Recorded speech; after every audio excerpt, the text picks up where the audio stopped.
Welcome to Journey Through the Gate, your paranormal portal podcast, as we delve into the many questions and wonders brought on by the supernatural experience. What's on the other side of the gate? Let's find out together.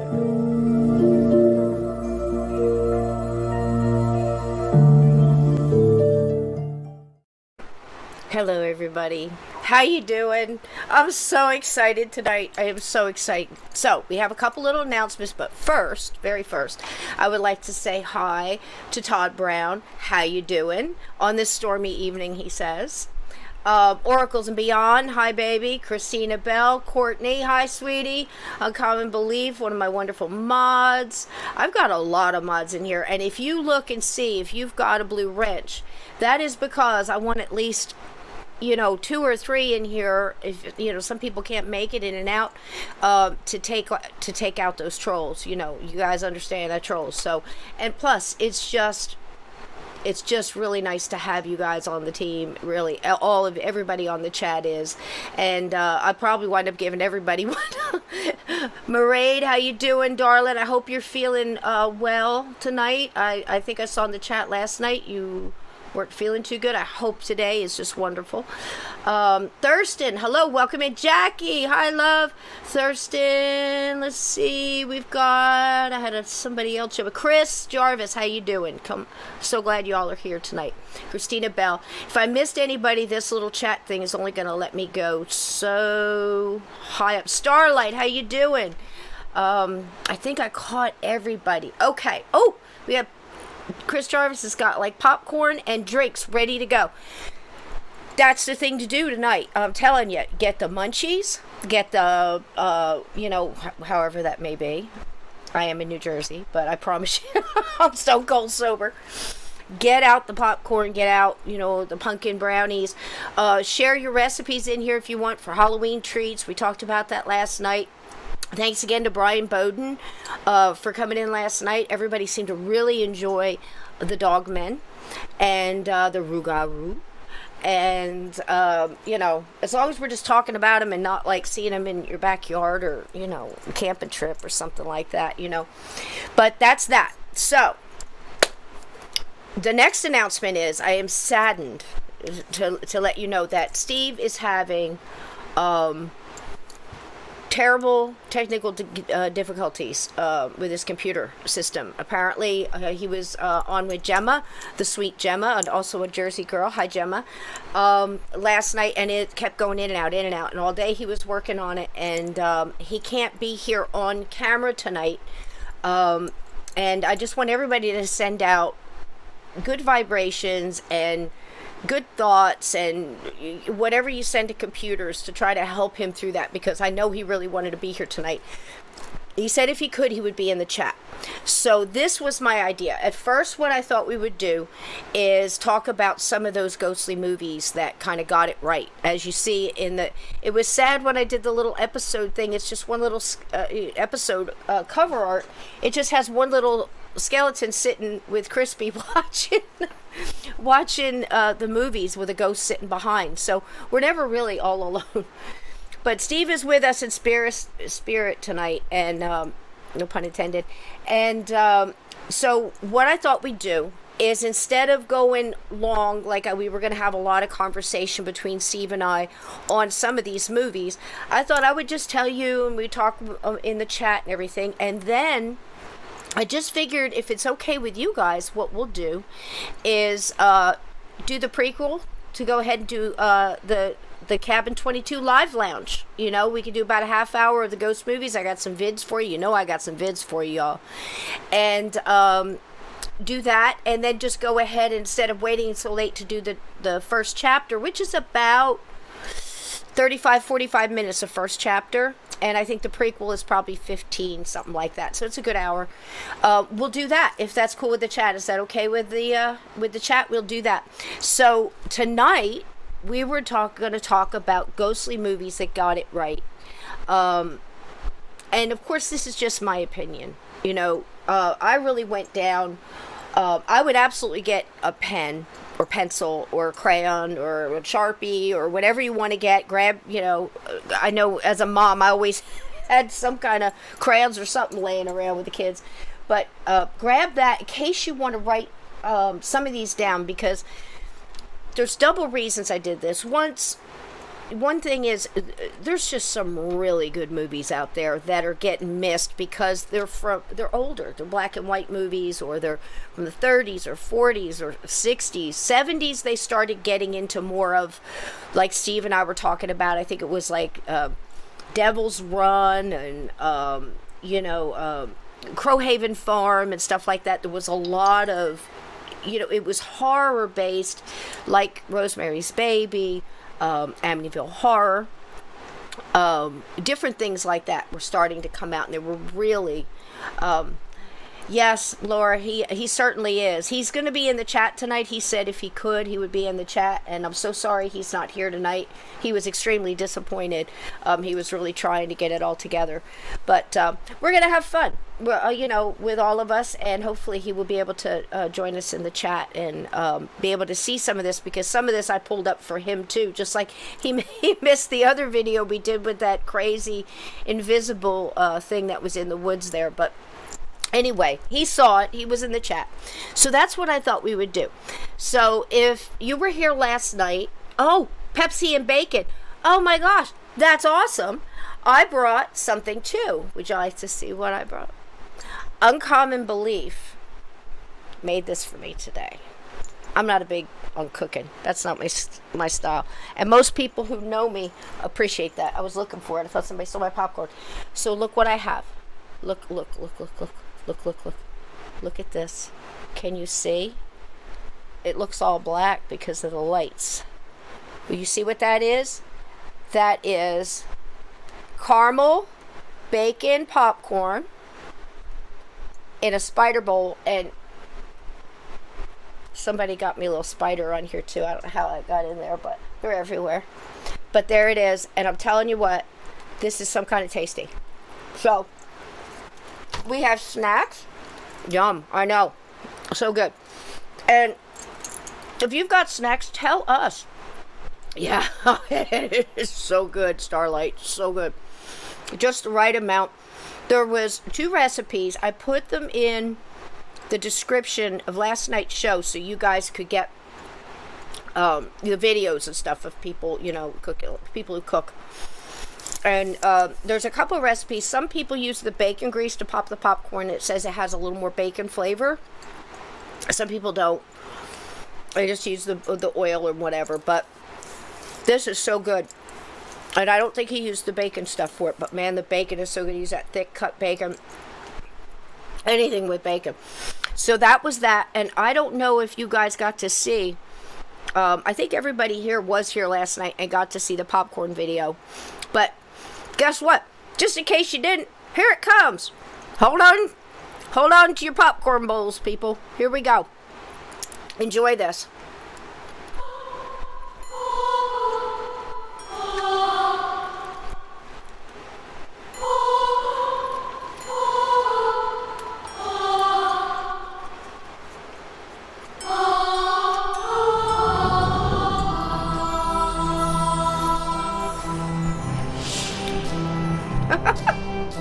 I love him.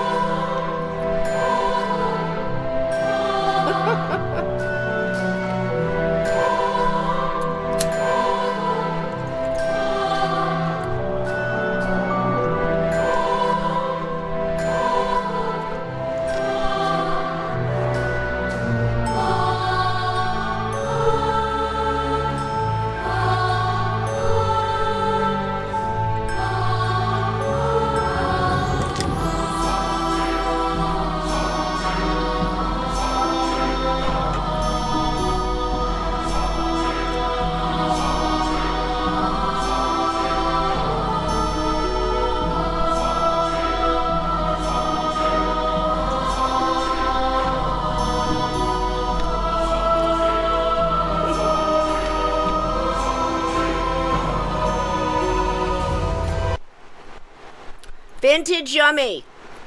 There you go. Why it's vintage, I don't know. I guess they used to, I can't imagine people making bacon popcorn, caramel popcorn back in the day, but they made caramel popcorn balls, didn't they?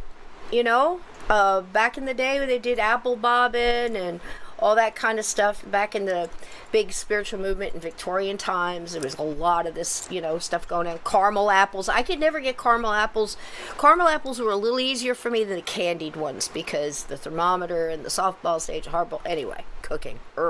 I'm not really that. Like I said, that's not my gig. I make jewelry. I make dream catchers. I do all kind of, leather work and Native American stuff and floral design and whatever craft of the month.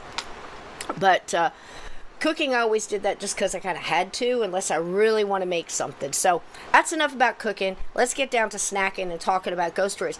I have seen in here a couple things. The Entity, absolutely loved that movie. I think Barbara Hershey did a great job on that.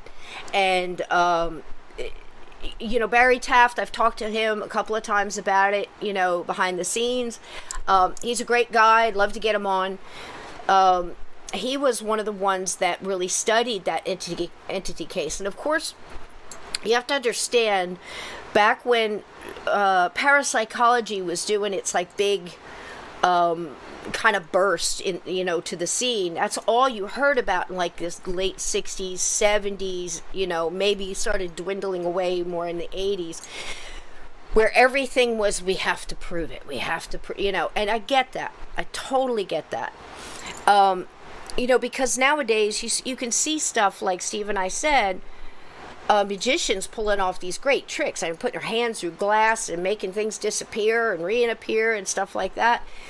I guess you really do have to go through all of the steps. And, any good paranormal investigator knows that there's more to it than just the equipment. If it's a family, you have to find out, is there drug use, is there stuff going on in the family, is there mental health issues. It's almost like therapy along with everything else if you're really serious, and then you start breaking down what it is.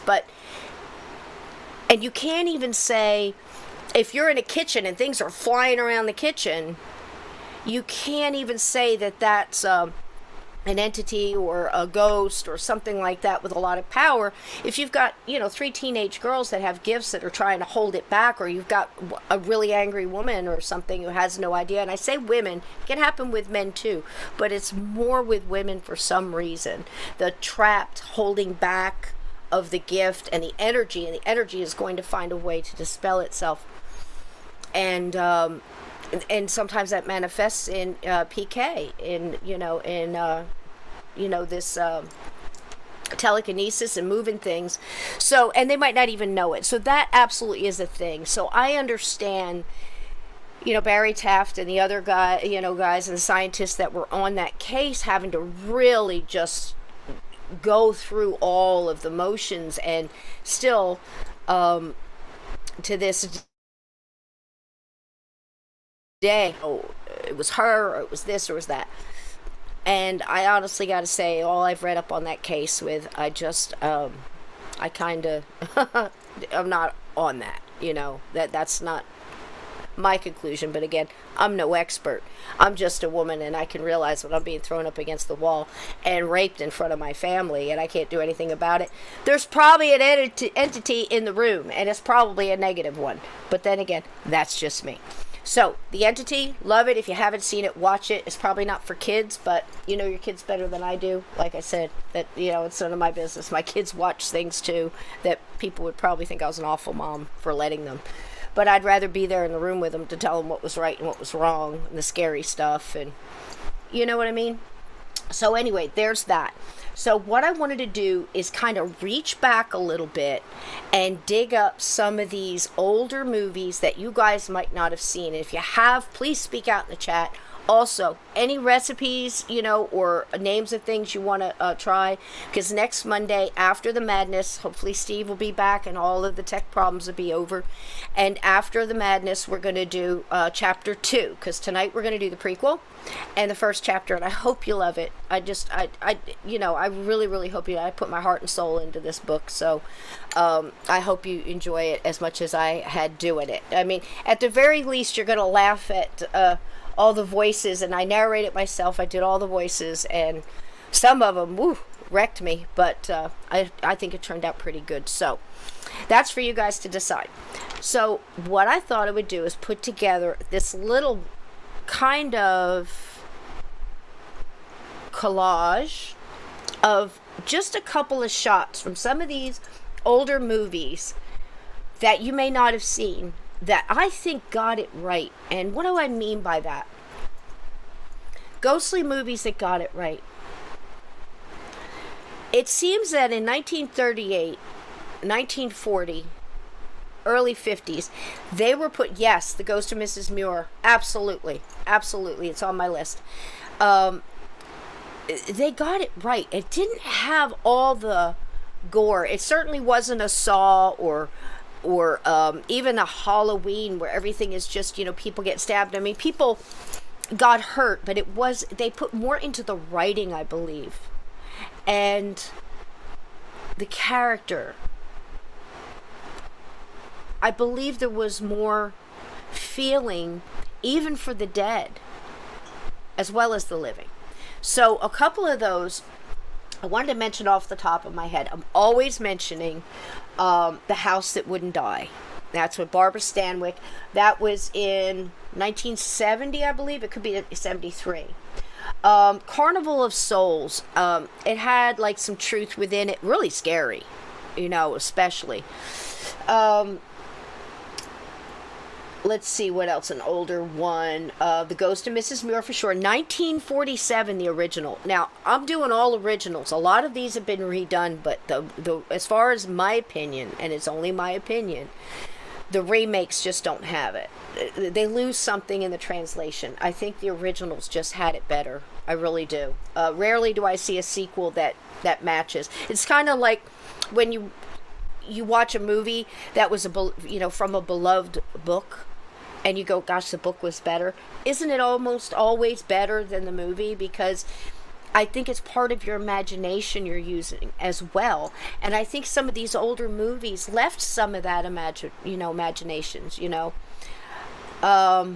Let's see. Okay, The Ghost of Mrs. Muir, 1947. Now, listen, a lot of these are free on YouTube. You don't have to, but most of them are not, buy or rent. These are old enough to be on there, and some of the ones that weren't last year are this year. So write them down, pick them up, grab a cup with your family, make some bacon caramel popcorn, make the pumpkin brownies. I forget who said pumpkin brownies. Was that you, Laura, that said the pumpkin brownies? I know the pseudonym said something about eyeball candy cake pops. That's pretty cool. And just have fun, because spooky season is here. Why not, right? And you kind of get a little bit more nostalgic sitting around with your family watching an old movie. It's fantastic, right? Vincent Price, House on Haunted Hill. Yes, that was a good one. Okay, here's a couple more from back in the day. The Uninvited. Has anybody seen this movie? The Uninvited, 1944. That flick is good. Okay. One of the other older ones. Okay, I'm going to say 13 Ghosts, but that wasn't 1940. That was 1960. Now, when I say 13 Ghosts, I don't mean the new remake. As far as I'm concerned, that was kind of crappy, Laura says, who would say wasn't her? But who would say no to those? Oh, no joke, man. I'm going to put you up there. Whoop, whoop, whoop, whoop. There you go. Absolutely. Absolutely. Pumpkin brownies. So, if you watched the remake and you liked it, that's great.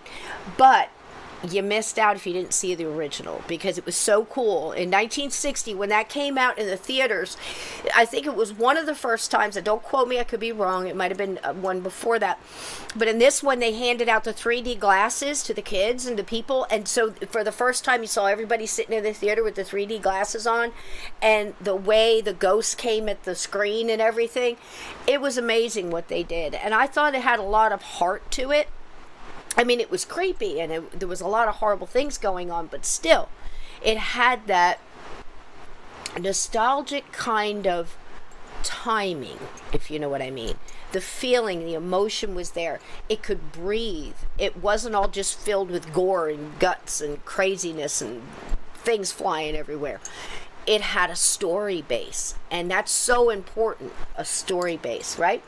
So those are a couple of the ones off the top of my head that I wrote down, and I put together this little collage in case you hadn't seen some of these. Topper was another one. I almost forgot about Topper. Topper was fantastic. Topper was a funny story because it was, 1937, that's what I thought. Rock Hudson was in it, and I forget who played with him. They were like a party couple. They were out on the town all the time, in 37, you best believe everybody was in hats and gloves and suits and tuxes and Rolls Royces and things like that. But anyway, they got in a car accident and died together.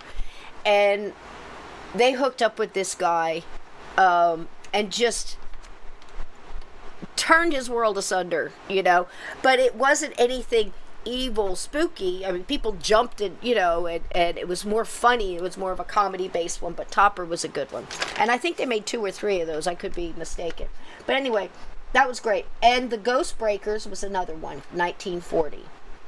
All right, and one of my absolute favorites, 1944's The Canterville Ghost.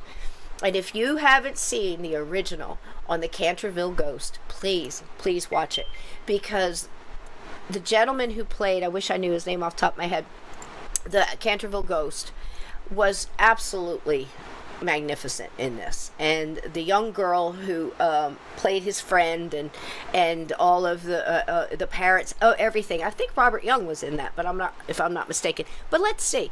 Let's watch the little bit, and it's real short. It's just some pictures of the covers just to give you an idea. But take a look and see if you've seen any. And Blithe Spirit, yes, absolutely, Todd, absolutely a good one.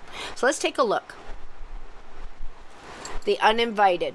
If you haven't seen this one, it's fantastic. They had the seances down. They had the emotion down. Here's your Canterville Ghost. Yeah, it was a comedy, but man, you felt so sorry for this guy. Topper, there they are. Yep, it was Rock Hudson, and there they are as ghosts. I can imagine in the 30s, it was amazing to see through. There's the Ghost Breakers. I'd just love to have the posters, wouldn't you? Ghost Ship. I totally forgot about that one. That's a good one. Yep. And here's your 13 Ghosts. That was one of my favorites, with the headless lion tamer. And there's the lady that ran the house. And boy, she was in a lot of stuff. And there they are with the seance and the Ouija board. As a family on the Ouija board. What could go wrong? So there you go. Little quick jaunt through. And like I said, let me see this one here. Oh gosh, he was fantastic. I'm trying to see his name. Charles Lawton. Okay. Robert Young and Margaret O'Brien. So, classic, right? Let's see. This one right here. Yep, there they are talking. And I think, at some point in the movie, the father does see the ghost too. It was kind of nice. They're all trying to help him out. It's just a good flick. It's a really good flick. Tell you, it beats the pants off of a lot of the ones that are out now. But where is that one? 13 Ghosts. I want you to take a look. If I can get my thing out of the way here. If you look at all the ghosts that are here, each one, like I said, 13. But even right here at the bottom, you can't really see it too well. But it says that you get your free pair of glasses. And here he is with the glasses. And in the original 13 Ghosts, there were special glasses that this guy who kind of trapped all the ghosts there and kind of held him there. He wore the glasses so he could see them. So you really felt like you were a part of the whole thing. So that was really kind of cool. All right. there's that. So write them down. Ghost Ship Remake was really good, especially the beginning. You know what? That is one that was not bad. It's Fred Howie. Is that the one? Am I thinking correctly? Hang on one second. Let me see if I can get this up here. There we go. Sorry about the tech. Was that the one where they're all kind of standing on the bow and some kind of cable breaks or something and it just lets go and it cuts the people and that's how they all died? Am I correct in that one? I can't remember. I watched so many ghost movies. But the ones that I just put there really seemed to get it right. They had the feeling for the lost, ghost. They wanted to help. Of course, they were scared and didn't know what was going on, but they always seemed to end a little bit better too. Everybody, kind of left feeling a little bit better about it, or they helped the ghost move on in one way or another. I just saw another one the other night. It was absolutely wonderful, and it was I'll think of the name of it in a minute, but it was again like 1930s, and I couldn't believe it, and it was amazing. But my all-time favorite, and I mention it so much, I figured I would be absolutely lacking in being a decent host if I didn't pull this up for you. Now, chat, you should be able to tell me which one I'm going to show you here now. From as much as I mention it, I pulled up the whole trailer for you, the original trailer, and I think it was 1938, Abbott and Costello, the time of their lives. Let's watch.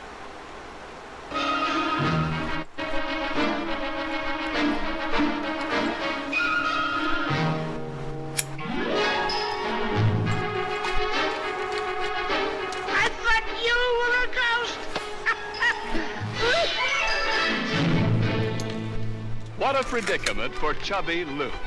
He's a ghost, all right, a relic from Revolutionary days, chained to the manor by a ghostly curse. And when, in our day and age, the manor is restored and some perfectly modern people move in, what can the poor ghost do? I'm gonna haunt him. That's what I'm gonna do. Mm-hmm. Emily, when you first came in here, did you or did you not kick me?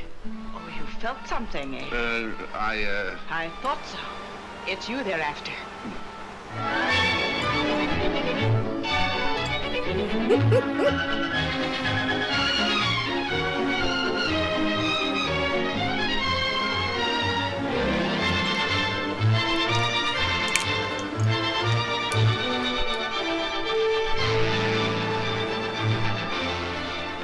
Hello.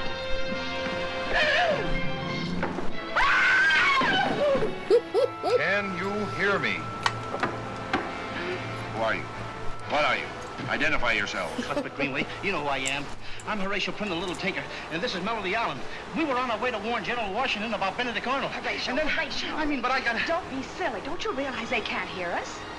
Thank you, Dr. Greenway. Thank you. Millie! Bam!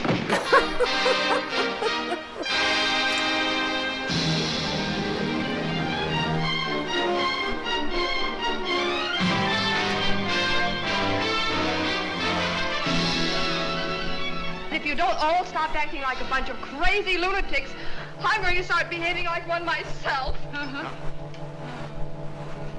Probably.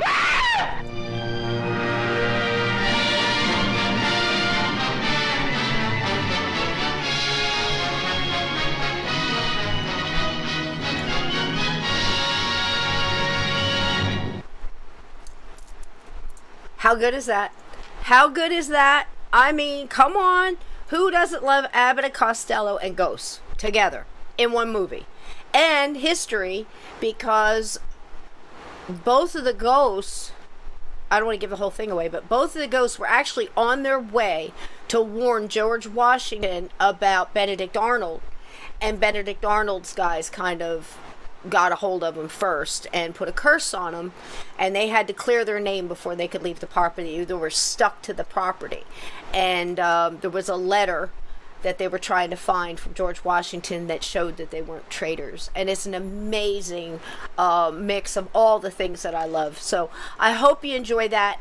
And I have good news. It is now on YouTube for free. So most of these movies you can get on YouTube or Daily Motion. I'm sure a lot of people have, I have Hulu and stuff like that, but I don't have Prime or any of that. But most of these I can find for free.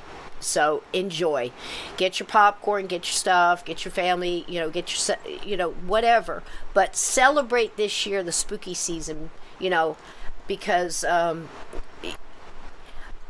me, it's like this. You gotta embrace the moment. You gotta embrace the moment, There might be a lot of stuff going on. Always in my family, I was never rich. I was a single mom raising boys, I worked. I didn't take handouts. I worked, because I had to show them what you need to do. You work. You if you can't afford it to pay cash for it, you don't buy it. That's just the way we were. I was an old army girl, and I got decent men for sons, and I kind of tried to show them the way. But let me tell you something. There were times I got the electric cut off because I didn't pay the bill on time. So 24 hours we didn't have, electric, or there was a storm and we lost electric. We did puppet shows on the wall. We read books. We told stories. We acted things out. We put on little plays and stuff. So, embrace the moment. Because it's, life is precious. There's only so many Halloweens, so many Christmases, so many birthdays, so many Saturday nights, so many, moments with your family. So whatever's going on, look around and see what you can put together and create, for a couple hours for free. Watch some movies, make some fried Cheerios. My mom used to make us fried Cheerios when we were kids. I know that sounds funny, but there was always a big box of Cheerios. It's probably not good for your heart, but she would take real butter and put Cheerios in a hot skillet, fry them up, put salt on them, and we ate that instead of popcorn. And we didn't know the difference. We enjoyed. So we made memories, exactly, Oracles and Beyond, traditions and memories. Start some new traditions this Halloween, this spooky season. You know what I mean? Because laughter is the best cure. Your light is going to keep your light bright, and these are all feel-good movies. Even 13 Ghosts, which is probably one of the scariest ones out of the old ones, it all ends well. It all ends, with a good feeling. None of this is going to make you feel, scared. Well, you might be a little scared to, at the shadows moving around your closet or whatever, but you're not going to feel icky. It's not going to drain your energy. It's going to build your energy. And that's why I did this, because I wanted to give that to you guys to share that on, because I always feel so much better when I watch this stuff, And it also shows that, even back in 1938, they got it right, man. Love keeps going on. Life goes on. We're all energy. We just change form, and how many times do ghosts have to come back and things have to, go back and forth before we realize that. And we do. We have to stay in the love vibration. Absolutely uncommon belief. Boy, he must have had a good mama. Nice. We do have to stay in the love vibration, because nothing can get you when you put that gold bubble around you. And I'm gonna get some people on here. That's something else I'm doing for you guys. I'm talking to Claire Broad. If you don't know Claire Broad, she's a wonderful, talented medium out of the UK. I'm getting her in here. I'm getting Pam Luce in here. All of them are going to give out ideas on how to get rid of. Some people were talking in chat last night about anxiety, and great things in the chat were being said. Go out barefoot if you can. Go find the oldest tree in your yard or wherever you are at work or whatever, and just hug it. And I know that the term tree hugger has gotten a lot of crazy stuff lately on it, but you know what? It works. It works. Absolutely, the energy is it. You know, I always tell people, do the shower thing. Get in the shower, close your eyes, and, you know, you put your hands on the wall so you do, because I'll tell you, sometimes you get a little dizzy when this happens. Put your hands on the wall, and the nice hot water hit you right in the crown of your head. And as the water is going down your body, imagine it being a golden light, the golden light of source, okay? And as it goes through and over your body, you're saying out loud to yourself that it's taking all the negativity out of your body.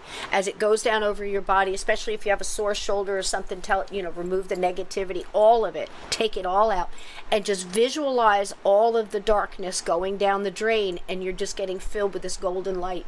And there have been times when I started to see purple sparkles, you know, and I asked somebody that's wiser than I'll ever be on this subject, and she said, well, that's you connecting with the divine, your own higher self, and then source. And I'm like, wow, you know. So I recommend that one, especially for the guys, because, you know, they don't do a whole lot of, you know, walking out and making fists with your toes in the grass. Some do, but a quick shower like that is really a good way to do it. You know, light your white candles, fire gaze. And does anybody know what fire gazing is? How many times you've been outside around a campfire? Yeah, you've got to mean it. Uncommon belief. Absolutely true. You have to believe that it's true, and you have to go with the right intent, and you say it. All negativity must leave. Only positive can remain. Hi, pseudonym. Hi, honey. And that works, you know. So fire gazing, everybody has done it that's ever looked into a fireplace, watched a candle moving, how, you know, the flame of a candle. Fire pit. How cool is it to be around a fire pit or camping, any of that? Hey, Melissa, how you doing, sweetie? Hey, Patriot 147. Y'all got to get names I can read. Patriot 174 non. I'm sorry.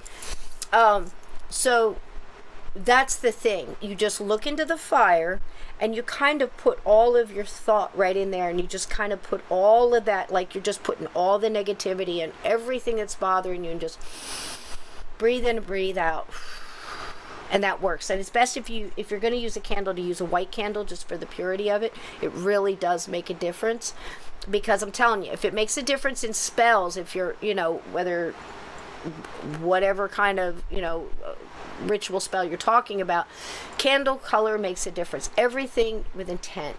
17 anon. Oh, yes, it does help me. 17 anon from now on. I'll just call you Patriot. But yes, that does help me. Thank you so much. Especially with bifocals, and I've got this light, all these lights coming at me. It's really hard to see the chat. And sometimes when it moves, you know, I lose it, because bifocals are not all they're cracked up to be. But I need them because I can't see, because I'm blind. So anyway, there's that. And I'm bringing on some people that are going to try to give you some ideas to help with that and all that anxiety. But for right now, being that it's spooky season, like I said, I'm trying to offer up some of these great classics that you might not have seen or forgot about, and also some newer ones too.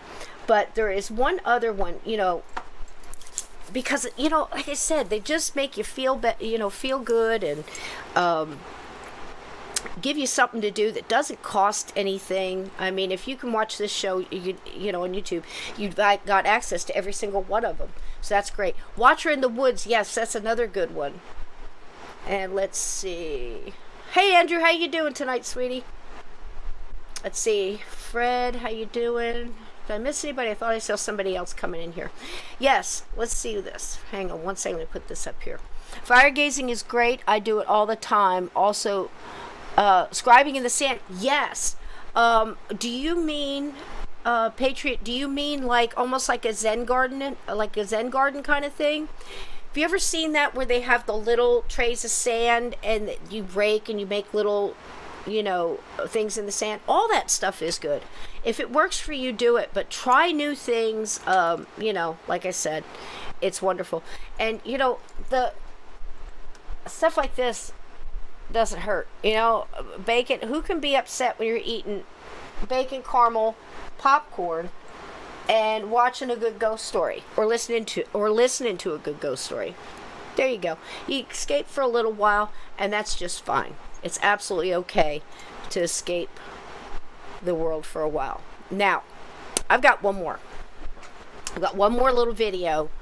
Now, this one, I apologize that it's so small, but I think, oh yeah, so Uncommon Belief made the bacon caramel popcorn. It looks funny in the, maybe you can see it better back there, but my green screen's got it all messed up. But it's fantastic. It's so good.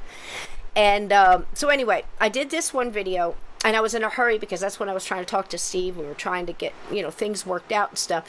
And I made it, it's a little small, but I think you could, skipping rocks, hey, if that works, do it. It's out in nature. Absolutely. Get out in nature because, when you give to nature, nature gives back. I mean, that's one of the things that gets me through. When we were locked down and stuff, I mean, my birds, my aunt, everybody got fed. I had a great looking garden. It's just, you do what you can do. You do what you can do. So this one anyway, it is glimmering because it's just so tasty. This one, now when I saw this, I was probably, gosh, I had to be maybe all of 10 when this came out. This came out in 1970. And no, I was 8.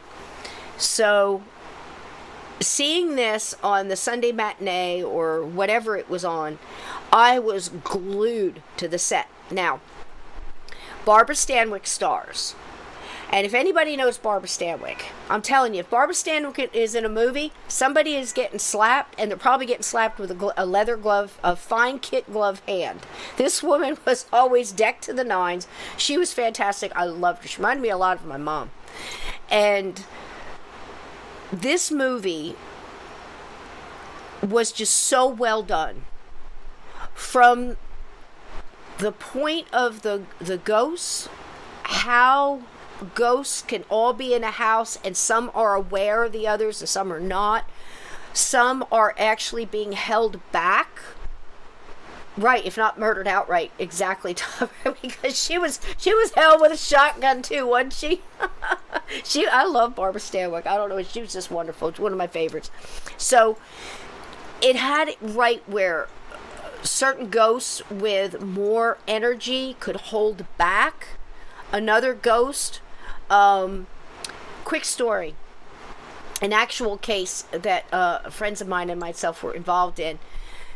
This abusive husband-father, okay?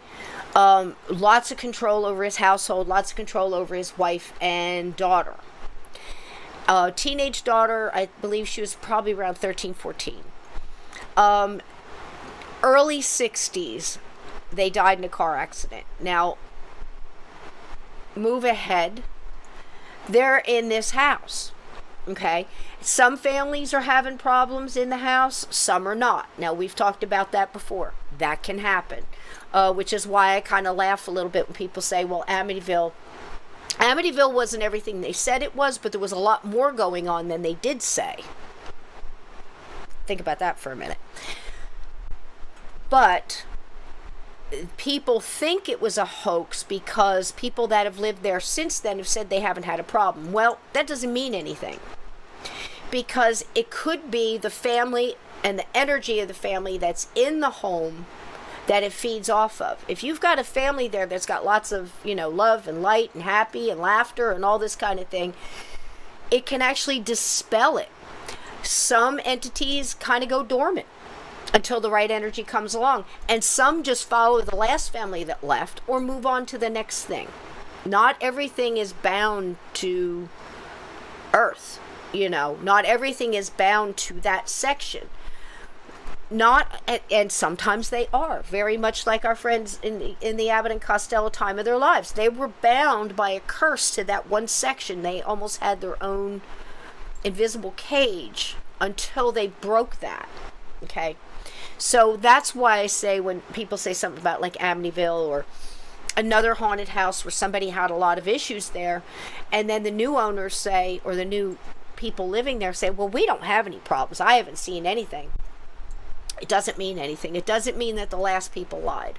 We've got to get out of that because it doesn't mean a thing. it depends on the individuals that are alive, and it depends on the individuals that are dead, and it depends on whether or not whatever was haunting that place or bothering them, right, was ever human to begin with. Because then a lot of the rules change. Does that make sense? Okay. So, in this house, I just love this movie so much. In this house, there are several ghosts. Okay? I don't want to give it away. But when they move in, Barbara Stanwyck, I believe, inherits the house from an old aunt that she really never, a cousin or something that she didn't really know. Can you imagine? You don't really know a cousin and they leave you their whole house and estate to you. I mean, I don't know if that happens anymore, but it seemed to happen in a lot of haunted house movies. So she goes and she's there with her young niece. And all shit breaks loose. So I know that it's not very large, but if you kind of look in, and I know you maybe have a larger screen or whatever, I hope you can see it. But if not, at least just listen, you'll be able to tell what's going on. Wasn't anything we said. Oh, no. Wasn't anything you guys said, T-Rex. He's having tech problems and he feels really bad he can't be here. I mean, he wasn't even sure he could be in the chat because everything was just going wrong. I think it's the Black Eyed Kids again, but that's just my opinion. Who knows, right? So hang on. Here we go. The House That Wouldn't Die, starring Barbara Stanwyck. Now, when you see this medium, you might think that this medium is going through a little bit too much. Well, she's not just, I'm going to say no. I've seen mediums go through a lot more, and it takes a lot out of you. It really, really, really does. This medium, I would say, has got it down.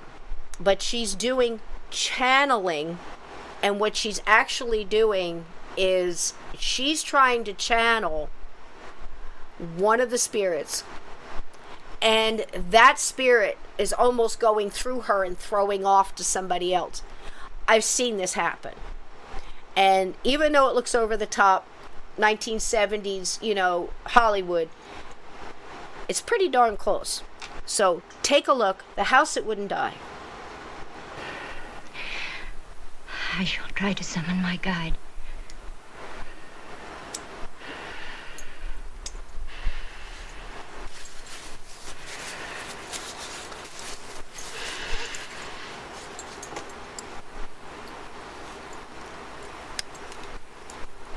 Are you there?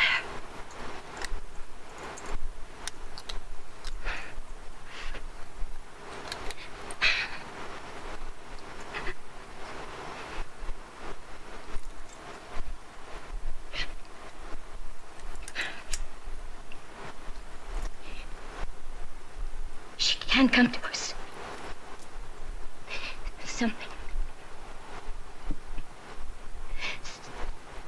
Something's blocking her way.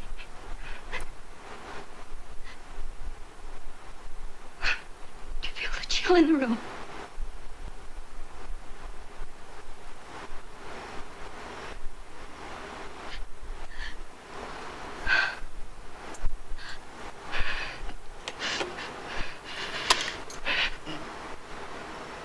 Go blow.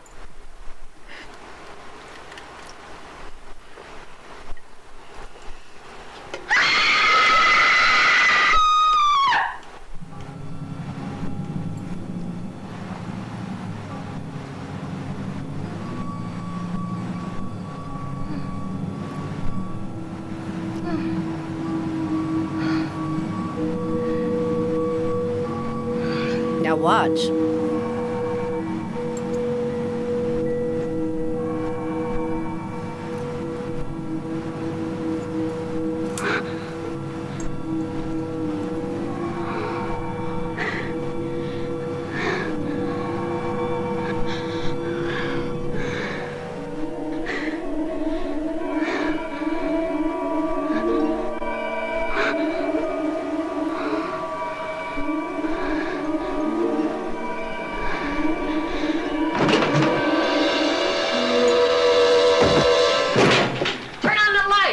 Somebody turn on the lights. And there you go. Did you see?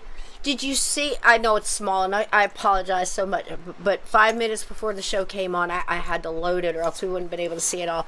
That no, it wasn't Betty Davis. That's Barbara Stanwyck. I don't know who played the medium. She did a fabulous job in this.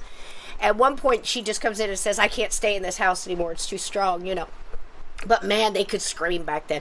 40s, 50s, 60s, 70s, they could scream like nobody's business. I don't know what happened, but boy, that was something else. But you could see what's actually happening there is, like I said, she's channeling, she's working up, trying to give the energy to let the spirit speak. And the spirit is telling her, she's trying to come through, but something's holding her back. So there's a stronger spirit there, or entity, that's holding her back. I've actually had that happen multiple times. And we've had to get some really strong mediums, or channelers, or Wiccan, sometimes Native Americans, to hold that strong entity back.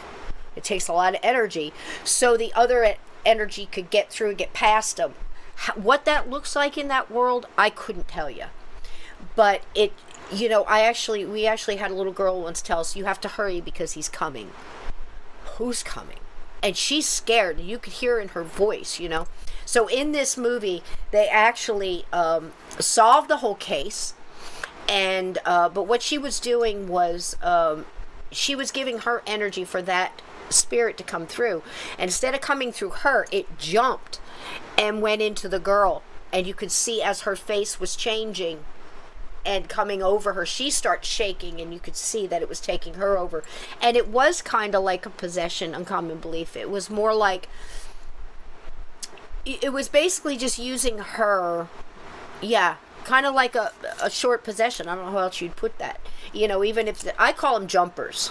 You know, that's basically what a jumper is. You know, jumper that jumps in for a minute, says a couple things, maybe screams like that. That was a great scream, you know.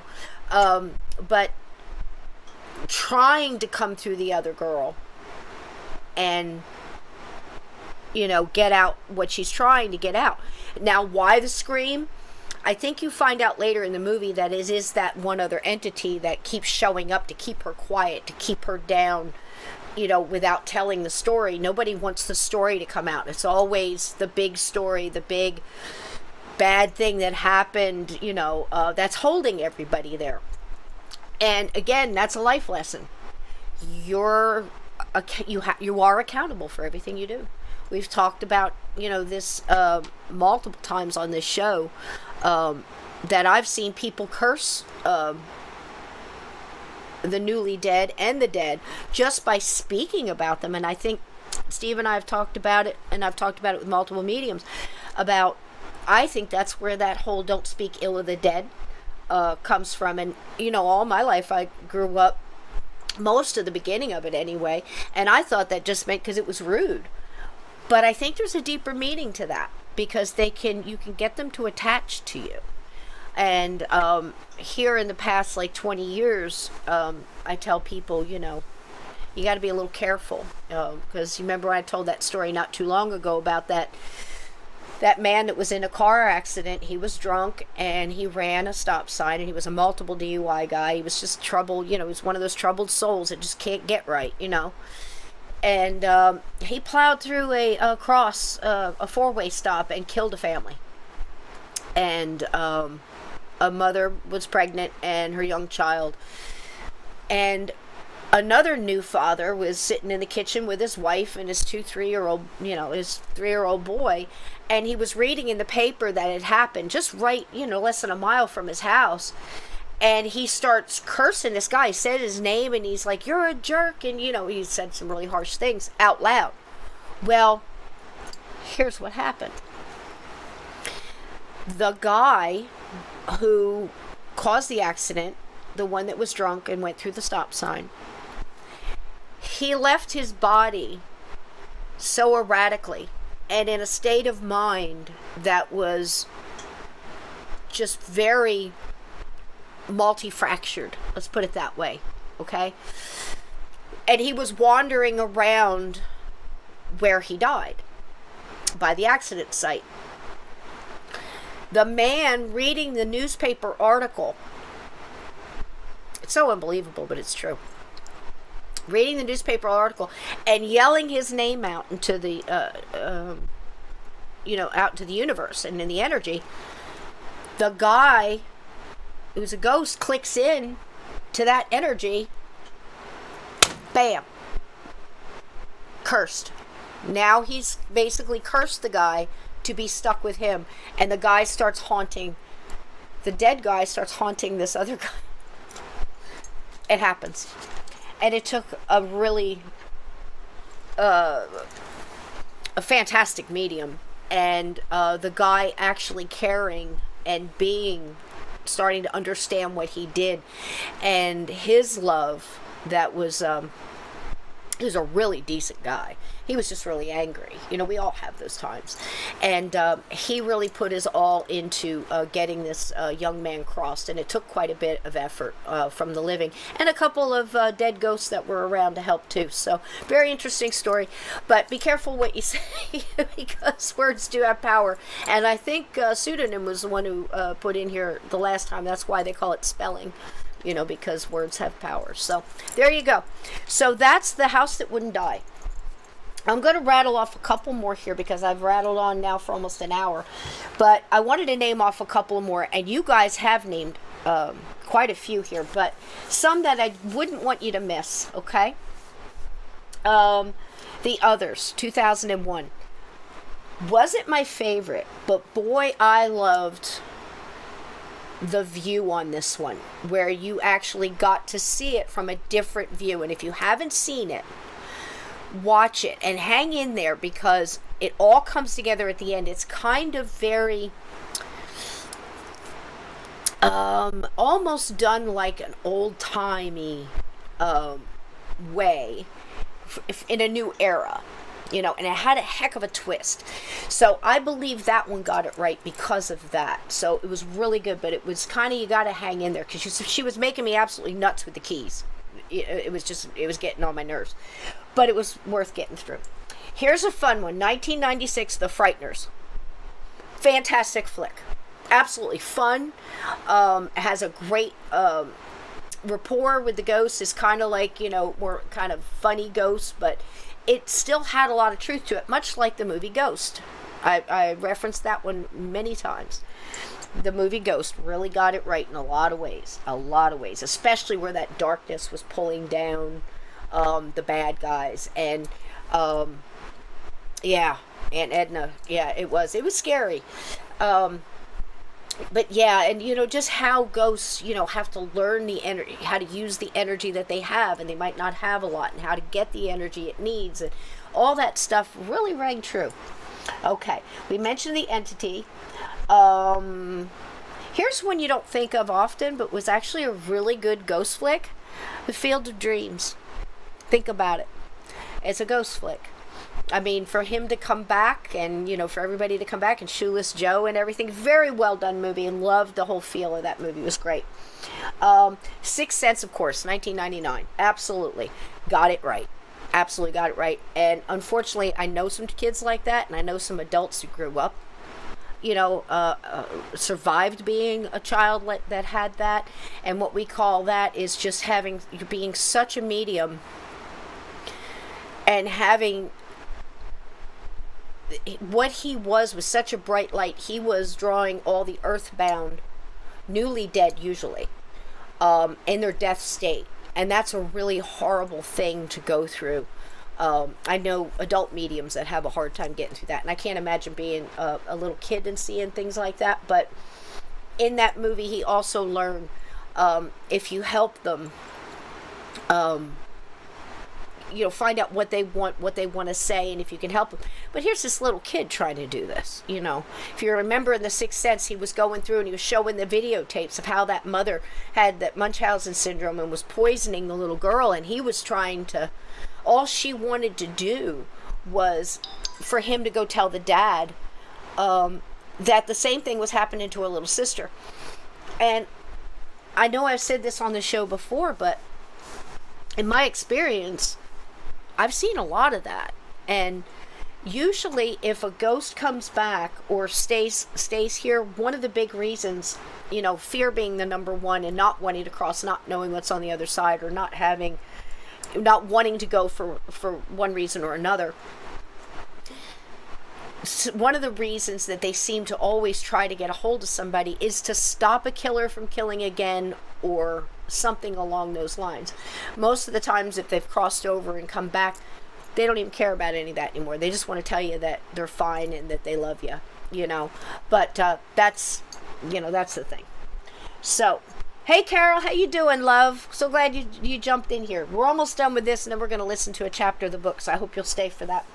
So, The Shining, it was a much better book than it was a movie, but it wasn't bad. There's a lot of different versions, but the whole ghost part about everybody being stuck in that hotel and things like that, Innocence, not bad. Absolutely. That was a good one. They had it kind of right there. Poltergeist, 1982. Yes. I could tell you right now, everything that happened in that movie I've seen happen, or I know that's happened, except the house being sucked up. Haven't seen it yet, but I have seen houses that appear and reappear and disappear. And I can't explain that either. But I've never seen one get sucked up like that. But, the night's young. We might see it together. But they had it right. They absolutely had it right. And my favorite part of that is let's go get your daughter. Let's go get your daughter.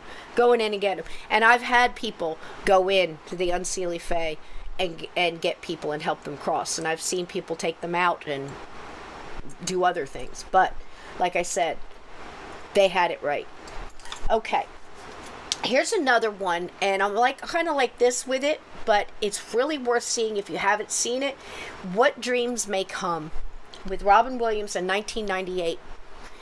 That scene where he has to go back and tell his wife where she has put herself in this dark, I believe it was like a greenhouse with a fountain, and everything was just dark, and she couldn't get over the loss of her daughter, and she was so depressed, and he had to love her enough to keep going in and getting her connected back into that love vibration and that light, and then it broke.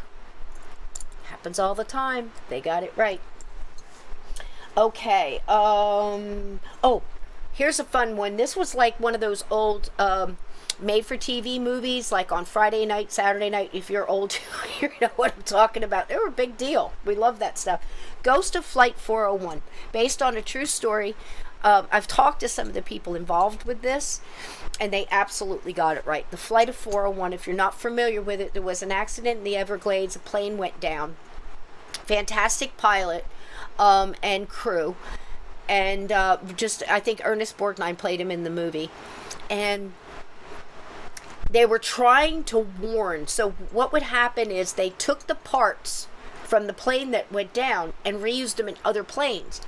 And anytime there was any problem, the pilot felt so bad that he didn't do enough to keep the plane from crashing. He felt like he needed to stay back and warn of danger, impending danger. So his face would show up in the microwave oven, or, imagine that, the stewardesses, at different things. But it really did make a difference. Here's one story where a ghost made a difference, because he did get them to go down and check when they were going to have an issue, and the plane would have crashed if that didn't happen.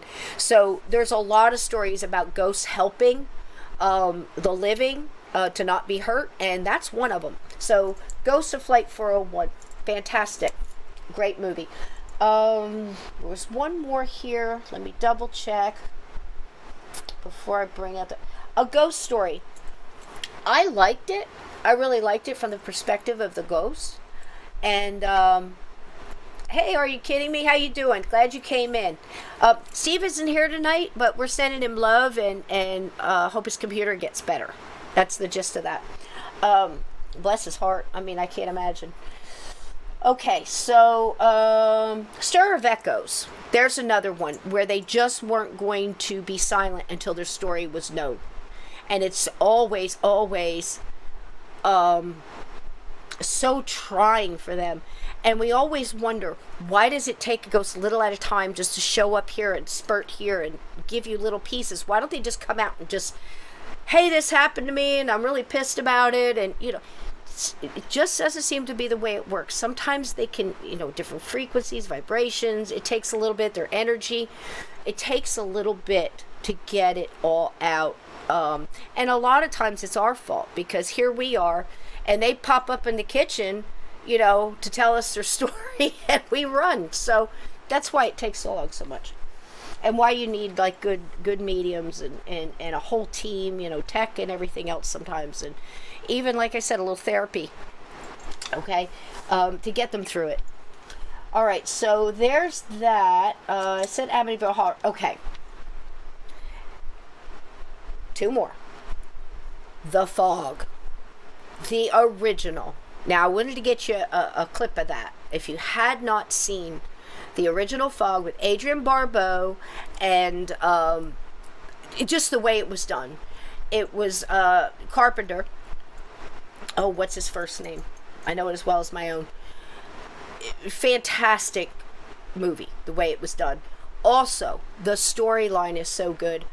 Basically, this town, Adrienne Barbeau plays a radio host, and she's up in this lighthouse, and John Carpenter, thank you. John, so simple, and I couldn't, my brain. So, the way it was done was fantastic, but the story, right? It was just so moving.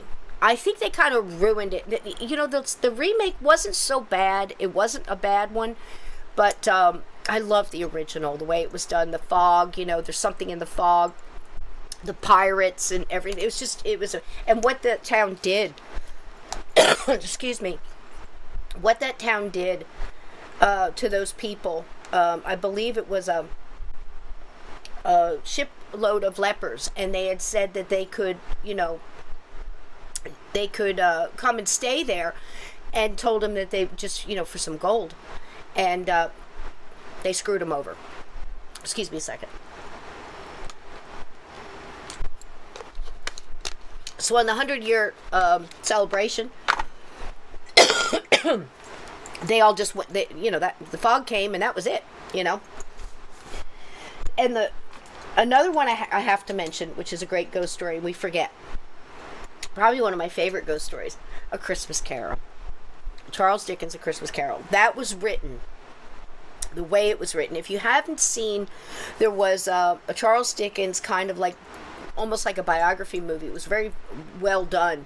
Came out a couple of years ago, and it explained why he wrote it and how he was trying to talk about, all these rich people complaining, and here's the poor, and why don't they just help the poor, and to be a little bit more generous and caring and loving to each other. And it's a great thing all around. But boy, those ghosts really broke down old Scrooge, right? So there was a lot of good messages in that movie. It was very well done. And I believe the one that came out was The Man Who Invented Christmas. Because he really did. He really did. He put that giving thing in. He put that whole, taking care of, being more charitable and caring. And I just loved it. I absolutely loved it. There's another one that was in the 70s. If you can get it, it's a true case. It's called The Haunted. And it's about a family who moved into a house, and boy, did they go through some stuff, and what they went through with the town, and, people not believing them, and everything else. It was very well done, The Haunted. And there's 2 more I wanted to tell you. They're not movies, but they are shows on YouTube. If you look up the Extraordinary, it was like an Unsolved Mysteries out of Australia. Now, some of you guys might have caught that in the UK. I didn't see it here growing up in the 70s. But all of that is available on YouTube. They've got a lot of the episodes there, commercial free. Watch it, and it's very much, if you miss that old, when Unsolved Mysteries first came out, and, what was the one with, oh gosh. See, this is why I need Steve, because he remembers all this stuff off the top of his head. But one with Leonard Nimoy. All of those that were so well done back in the 70s. Oh, the Changeling with George C. Scott. Yes, that was a good one. Yes. And, but anyway, it has that kind of nostalgia, the way they do the history and they play out everything. Not like the today ones where, you know, she's just saying, I was brushing my teeth and I had a weird feeling. And, you know, she never said there was a demon standing behind her, but there's this demon standing behind her in the show. And it just takes away, you know, from it because she never said that. So anyway, you get what I mean. There was a caring the way they did the stories, and it's just very, you know, nostalgic to me. So, but it's called The Extraordinary, and it is available on YouTube. And another one is by good old Alcoa Aluminum, One Step Beyond. Also, they'll come out and they'll say that these are true stories based on true stories and things like that. And again, those two really had it right. So there's that. You guys have shared some great ones in here. There was another one just went by. I forget what it was. Hang on one second. I was trying to catch it. The chat moved fast. Have you seen the... Oh, wait a minute. Let me get this up here so we can all read it together. Andrew says, have you seen other ghost pics on the internet of the Amityville house that looks like other family members in the windows, like the father of the kids? Pretty spooky pictures. I hadn't seen those. The spookiest picture I ever saw that came out of... and it's been verified by some people I trust. I don't want to say who because I don't have their permission. But the one is, anybody ever seen The Boy on the Stairs from Amityville? If you just Google it, Boy Ghost on the Stairs, Amityville Horror, you'll see it. That one, that's a real pic. That's a real pic. And I do believe those kids were stuck there for a while. I mean, a horrible thing that happened there. And, you know, just awful. Like I said, a lot of things happen in Amityville. There's a whole thing about, what's his name? Oh gosh, I can't remember his name. Anos or something like that wrote the book, and there's stories about how they sat around and drank wine and said you can make money off of this and everything else. You know, that probably happened. You know, anything like that's going to get exploited, especially when you get Hollywood or book, you know, somebody writing a book involved. But some of the scariest things that they said happened in that book happened, you know, and a lot worse, you know. And I believe it started on the land, and I believe it started with some Native Americans that got really basically screwed over and put a curse there. But again, like I said, it also has to do with the family that goes there. You know, they were involved in you know, in some pretty... some stuff that, you know, could have woke up some things. And you know, the one guy, Ronald DeFeo, he was all involved in drugs and alcohol and stuff like that, and that entity just got in there, and like I said, cracks in your windshield, he just got in there and played on him and played on him and played on him. And that's one right there, I think, that he probably doesn't even remember doing what he did, you know. And there are plenty of cases like that. I do believe that right now there are people in prison that were jumped and have no idea that of what they're being accused of doing, because it wasn't them. It was their body, their physical body, but not them. But there's that. And if that isn't spooky, woof, nothing is. So there it is, and I'm sure I mentioned The Ghost of Mrs. Muir from 1947. If you're looking for a really light comedy, just delightful in every way, that's another one. So I hope you get something out of that. If you didn't get to write them down, like I said, my main thing was, what can I do for you guys to help, you know, you watch some of these. I mean, I love sitting down, you know, whether I'm by myself or watch them on my phone, and it's just so intriguing, and it's just so much better than some of the stuff that's out there now, because it always makes you feel more tense when you're done. These don't. They let it all go, you know, and take you away for a little while, like a little escape, you know. And I hope they do that for you guys. So again, I thank you guys for listening to me sit here and rattle on for an hour, and I apologize I didn't have it more together, but like I said, we all had tech problems today, and then the last minute shift with Steve not being able to be here and everything, I tried to add some things to kind of fill in. So I hope you enjoyed that, and I can't thank you enough for being here for that. And if it's okay with you guys, I know some of you are not going to mind, but I'm going to go ahead and start our... I love you, Patriot. I love you all. But how about 22 listen live party? How does that sound? Okay? So what I'm going to do is I'm going to take a couple of these off here. Now, I did this a little louder, and I'm going to see if it works. I hope it does.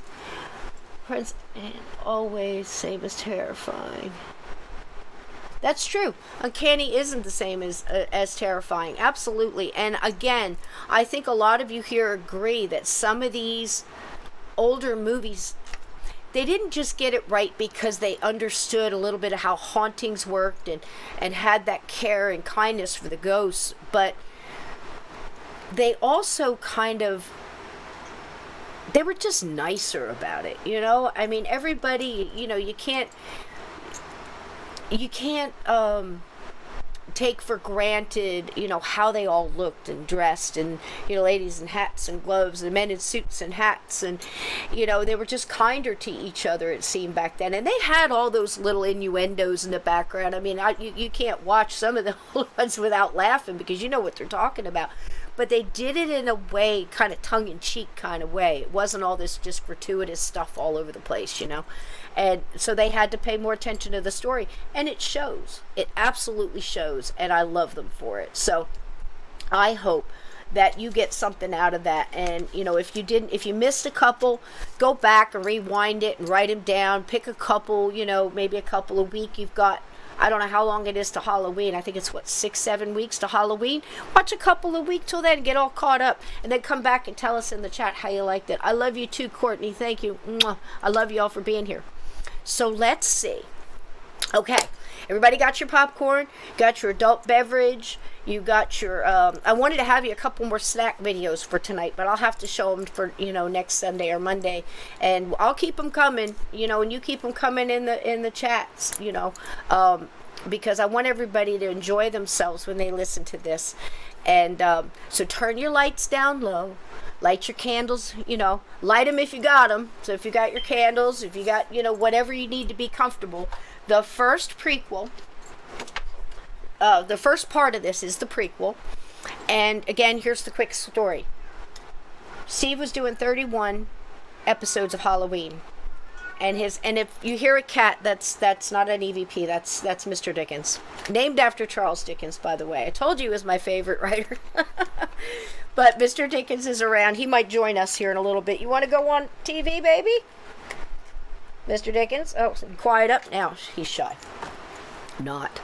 So, anyway, I did the ghost story, the first part of this, for Steve. His birthday's Halloween. I said, Happy Halloween. I narrated it for him. I wrote the story, the little short ghost story you're about to hear. And I gave it to him for a birthday present. I said, now you can take the day off. Here is your episode for tonight. And I hope you like it. Well, his chat seemed to really like it. And they said, these are characters I'd like to hear more about what happened or what was going on, because it kind of leaves it like a little cliffhanger, you know, like they used to do back in the day.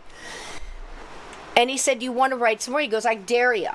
I dare you to write a story about everything Halloween you can think of and make it make sense. And he goes, I bet you can do it. And I started writing one. And I thought I was going to do it like Scooby-Doo. That's what I started out. That's why I thought about the dog first. He was actually the first character I wrote. His name is Rage, and he's wonderful. But anyway, it went from there. And somehow I would be writing this book, and it's like the characters took over. And because some of it, I look up after about a page, 2 or 3 pages, and I go, man, I can't believe I wrote that. I don't even know where that came from, and it was just amazing. So I really think I had some spirit help in this. I can't take all the credit, because so if you don't like it, it's their fault. So here we go, the prequel to The Strange Case of Cabin 22. And no, he didn't turn into well, Scooby-Doo, kinda, sorta. Actually, the dog is the only one that's really got his shit together in this story. You're gonna love Rage. I promise you're gonna absolutely love Rage. But here we go. The beginning of our live listen party, and I can't tell you how excited I am to let you hear this, and I hope you like it. Here we go. I love y'all. Here we go.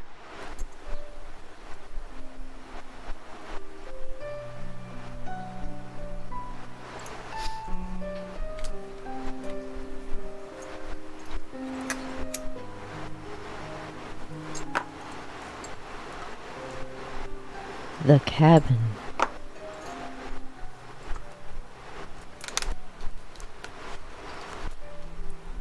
On a fall day in 2001, I thought it a wonderful idea to rent one of those log cabins out on Montesano Mountain in Alabama. It would be perfect and reasonably priced for a long week with my 2 sons. Most all had windows offering a stunning view, and a tree-covered mountain valley and its colored quilt of leaves would be a breathtaking sight. The porches off the back of the cabins had barbecue grills, and the thought of grilling burgers and watching the sun slip behind the hills would be lovely. The decision was made for long walks on the trails and time together, and the day arrived to much excitement, and we entered the cabin. Number 22. There was a small kitchen and 2 bedrooms were off the spacious living room. The boys tossed their sleeping bags on the cots and ran back outside and explored the area. We enjoyed the trails and had our first barbecue and settled in exhausted for our first night. I could hear off in the distance an approaching storm was announcing its arrival. I got up to check the door and look outside the huge picture window at the scene of the lightning just starting to streak the sky. It was beautiful. I went back to bed and laid awake as the claps of thunder exploded in the distance and burst of lightning lit up the bedroom. Soon I drifted off to sleep. And then I remember a terrible nightmare. So vivid that I swore I was awake. And it took the very breath from me. I was in the same bed. My heart was pounding against my chest, and I was drenched in sweat. I was pinned to the bed by an invisible force. And I could see the empty room with each flash of lightning, yet I could not move. Not my hands, not my feet, not my head, just my eyes. And I scanned around the room to look for this invisible force that was holding me down. Or was it just fear? Flash! The lightning lit up the room, and I knew instinctively I was not alone. As if to echo the thought, thunk! A wet thud at the foot of the bed trapped my heart in its grip as I stayed there, helpless. Thunk! This time I almost felt the bang at the foot of the bed vibrating on the floor. It sounded huge, and somehow wet is the only way that I can describe it. The thought that this was a dream went through my head, and I remember saying to myself, wake up, wake up, wake up. But I was still there, trapped in that bed. I squeezed my eyes closed, and I said a prayer over and over and over in my head. Thump! An invisible something punched at the bottom of the bed, right between my feet. My eyes flashed open, and nothing was there. Thump! A wet, dragging sound that seemed to move away, and I stretched my vision as far as I could see what was making this noise. Oh, just wake up already, I said to myself, and what I hoped was an empty room. In the lightning's flash, I saw something in the corner, by the door, huge and black, almost like a shapeless, gooey blob. It slithered out the door and took a turn towards my son's room. Flash! The lightning went off, and I saw that it was gone. I heard a thud, but it was further away. And in the dream, it ended. I woke up, startled into new surroundings, and the sun was just coming through the window. I quickly sat up. I was soaked with sweat, surveyed around the room to get my bearings. Wiped my hand over my head. It was just a dream. I leaned forward toward the end of the bed, just looking for anything that might be out of place there. Nothing. You're losing it, girl, I told myself. That was a humdinger of a dream. I shook it off, and I got up and quick ran and checked on the boys who were asleep. One had fallen asleep with the flashlight on, and I clicked it off, and I pulled the sleeping bag up around him. I quick got dressed, and I made some coffee and a little breakfast. When the boys got up, the bustle started. Talk about the wicked storm floated over the smell of pancakes and bacon. Smiling, I asked them if they were ready to take on the blue trail, the one that goes down and round the side of the mountain today.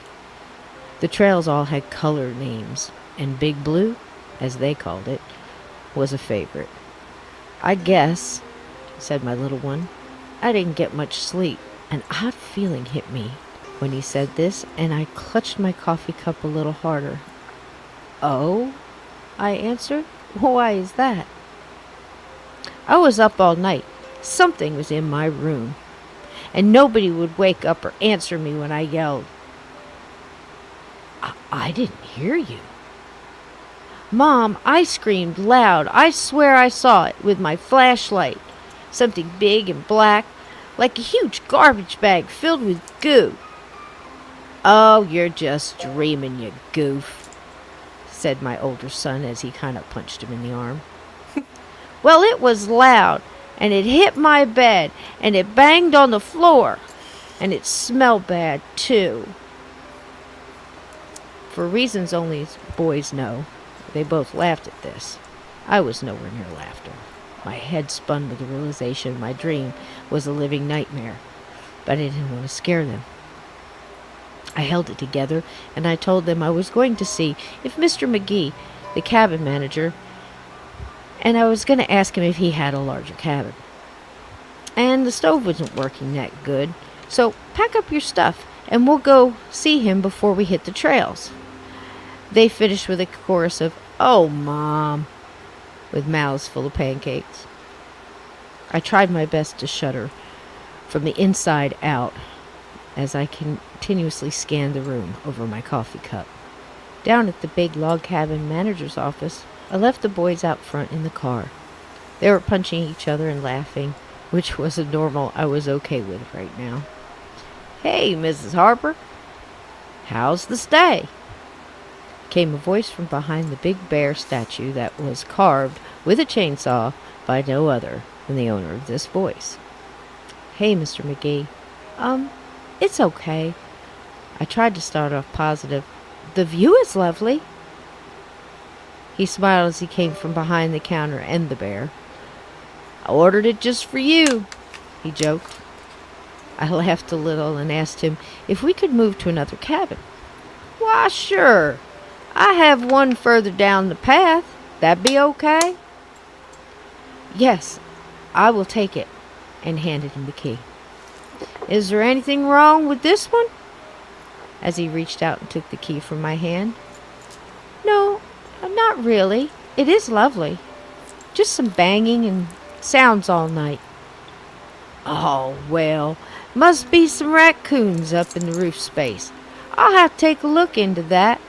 Been a while since I rented that one. I had a long boarder there.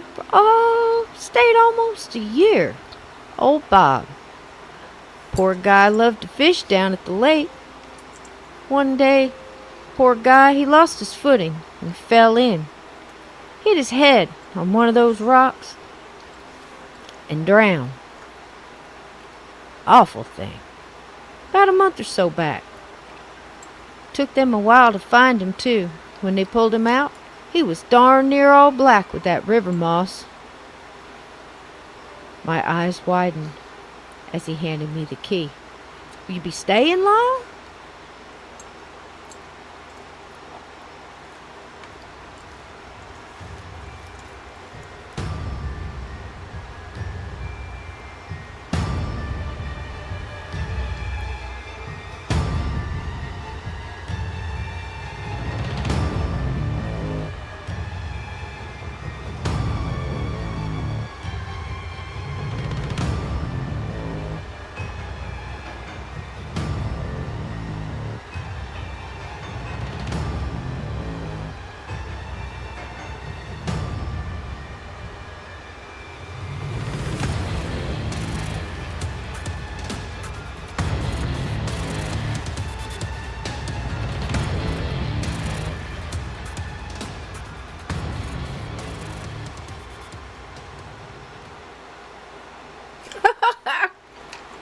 How about that? How about that, guys? You guys are absolutely wonderful. I love this chat so much. And the fact that you could hear that. Now listen, if you knew that I recorded that probably in about an hour and a half, stop, go. And these voices, just came from nowhere. I have no idea. I just made up the story. I wrote it in like 15 minutes. I've no clue where this came from. I mean, the cabin really exists. The mountain really exists. Other than that, I use characters that, I met in life. You know how authors get stuff from, and I'm certainly no author, but, you pull from what you know. So that's where it started, and I thank you so much for enjoying it. My son's favorite thing is, and it smelled bad too, because that's what little boys do. They punch each other in the arm and just, oh mom, that kind of stuff.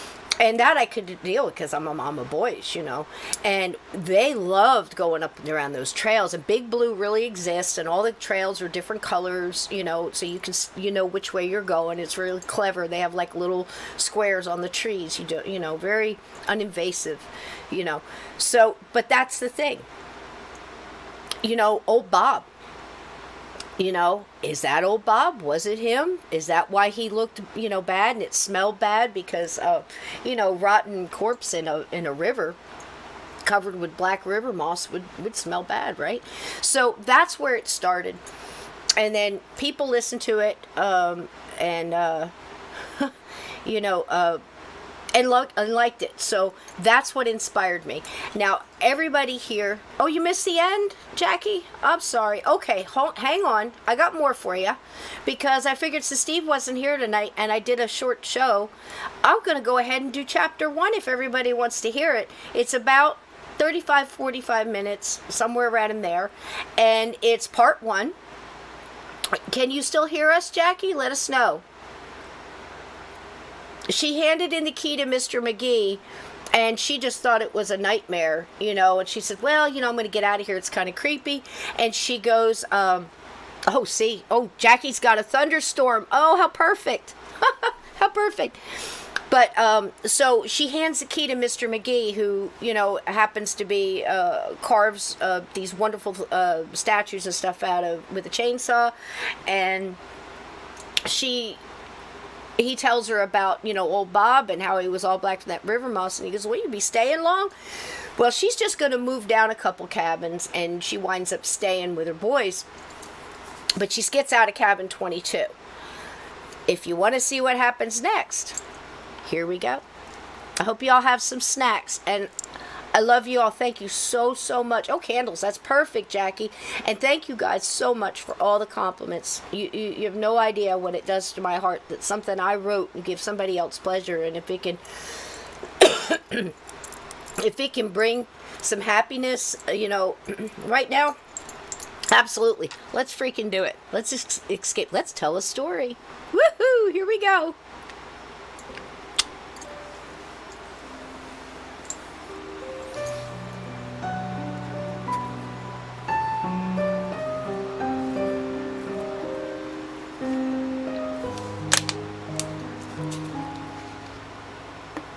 The Strange Case of Cabin 22.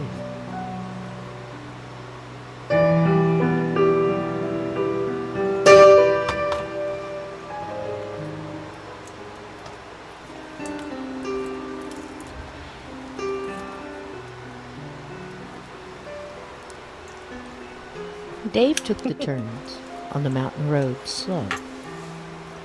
He just passed a sign that read, "Beware of falling rock." What did that even mean? What are you supposed to do if rocks start falling out of the sky while you're driving? That would be just about right to finish off this week, he said out loud to nothing, and he finished the thought in his head. Man crushed by rock. Mrs. Divorce hearing. Widow gets dog.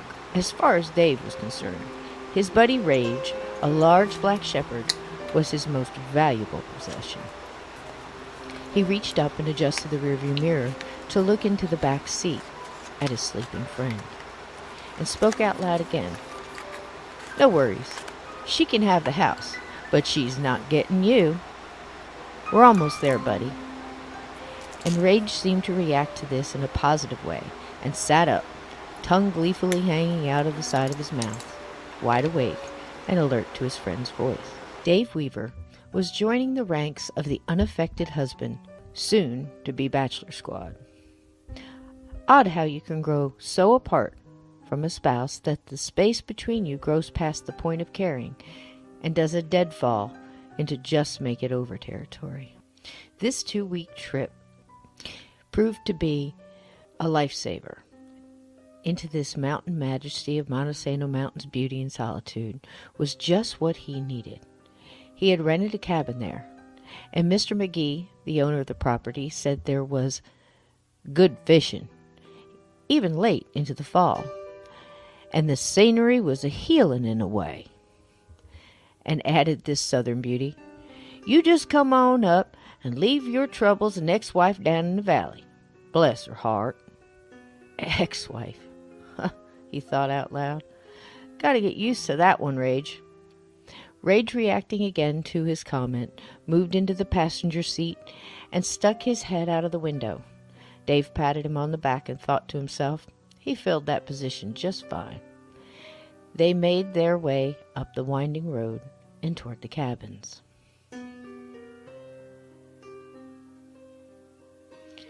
Dave found the turnoff sign that said Montesano Lodge and Cabins. A little way up the road, he passed a sign to his left that said, "To RV Park, turn here." And remember, he was told to pass that one. "On up the road a piece, you'll see the sign for the cabins." And he did. He could see the clearing and the large building up ahead and pulled up to the manager's office. A large cabin lodge with a sign that hung on one side of what looked like a little general store. It swung from the green metal roof and declared, "Fresh biscuits every morning." It actually had apostrophes in the place of the E in every and the G in morning. He was getting used to this southern charm and loved that it was freely offered in conversation unapologetically. And in his state of mind leaving the city rush of New York, he just loved it. He had taken a new job in Huntsville and had a month to shake off his past and start new. He pulled up to the other end of the beautifully built lodge. The pecan-colored logs with gray-looking cement between each one looked like it was built by the hands of Paul Bunyan himself, and he laughed at that thought. "Guess I have to brush up on my southern legends, boy." He smiled and ruffed the fur of the dog's head. "Stay here. I will be just a minute." He walked up to the door that was bookended by a 6-foot Indian chief carved out of a log, offering him a red and white peppermint candy with one outstretched hand. Odd combo, he thought.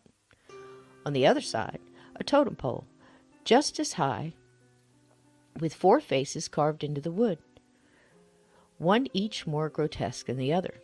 "Nice work," he said to it out loud and gave it a nod as he walked through the door to the office. A little bell above tinged at the opening and closing of the door. The theme continued in here with a huge carving of a bear in a quaint lobby with a picture of Indians on its endless ride into a battle long over. Another on the side wall covered a cozy-looking teepee by a lake with a glow from inside that seemed so nice right about now, and a large oil painting of an Indian chief over a brown leather couch. He saw no one behind the counter and called out, Mr. McGee?" He heard a rustle from the wall behind the big bear. "Mrs., you must be Mr. Weaver from the big city." An older woman emerged into the view, and Dave smiled. "Guilty," he joked. She was one of the most comfortably put together people he had ever seen. She wore a dress of blue with a white flower print, short curly gray hair, and naturally pink cheeks under the bluest eyes framed by little gold-rimmed glasses. She transferred her knitting into one hand and extended the other toward him, and he shook it. I'm Mrs. McGee. Mr. McGee is out back putting the finishing touches on my eagle. Your eagle? He asked as he smiled. He just loved her demeanor.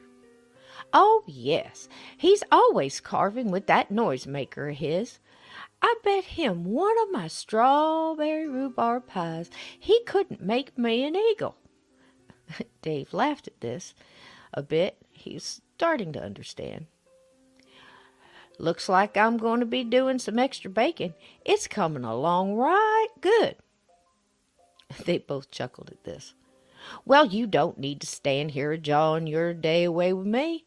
You'll be wanting your key and getting to the fishing. You got your dog with you. Mr. McGee says you got a buddy with you. Startled a bit at this, he thought it was okay and said, Yes, Rage, he's in the car. That okay? He had hoped. Oh, sure. She waved a hand in a forget-about-it gesture. We love pets. You catch up after him, and don't let him bother the other guests or chase my cat Fritz there, and we won't have no problems. She gestured toward a tall bookcase where a large, beautiful black Persian cat laid on the very top of it. It was staring right at him with green eyes. It flitted its tail as if to say to Dave, That's right, don't start none, won't be none. And Dave laughed. He is very well behaved, ma'am. Good. Glad to hear it. Plenty of wide open space for him to run round here. You both will enjoy your stay. 2 weeks, is it? Yes, ma'am. 2 weeks. Gonna relax, do some reading, and of course some fishing. Well, good place for it. There's fresh bait every day in the vending machine. Worms, mostly. The vending machine? He asked, never hearing of such a thing. A worm machine? And just smiled. Yup, Mr. McGee sells chicken livers in the storefront cooler, but I'm not letting those worms in my shop. Machines round back takes quarters, or you can dig your own. He did chuckle out loud at this, as she pushed an index card and a pen toward him, and turned around to a board with gold hooks and keys hanging from it. Just put your address, phone, license plate number, and the dates you're staying on the card. Of course, your name, too. I'll be needing your driver's license as well. Keep it legal-like. You're all paid up, Mr. McGee said. He shook his head at the simple check-in and thought he could get used to this trusting thing. How quaint it all was, and started to fill out the card. There's a small fridge in the cabin and some sundries in the shop. I try to keep hot dogs and fresh hamburger meat, and there are always fresh pies and biscuits and sausage in the mornings if you have the need.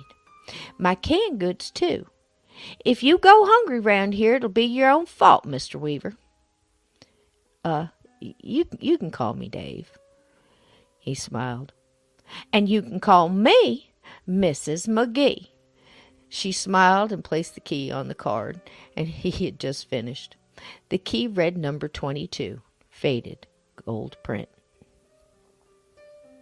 It is down the path to the right. You won't have a problem finding it. Shop closes at 10 p.m. sharp, but if you find the need, Mr. McGee is usually up at his fire pit out back. If you see the smoke, he's there, and he can get what you need, but don't make it a habit. She smiled. Ding! A sound went off behind her from an unseen room. There's my pies, fresh apple and pecan today, Mr. Dave. He took a deep breath in. He could smell the apple pie, and it warmed his heart. Funny how smells could do that. Ting, ting! A different bell behind him. The doorbell, so to speak. A large man in overalls and faded red t-shirt darkened the door with his sighs. I finished that sink faucet, Mrs. McGee. Well, thank you, Tater, she smiled. There's a loose board on the front porch of 11 and a bad hinge on the screen door of number 3, if you'd be so kind." "Sure thing," he offered as she took down the keys to those cabin numbers. Tater.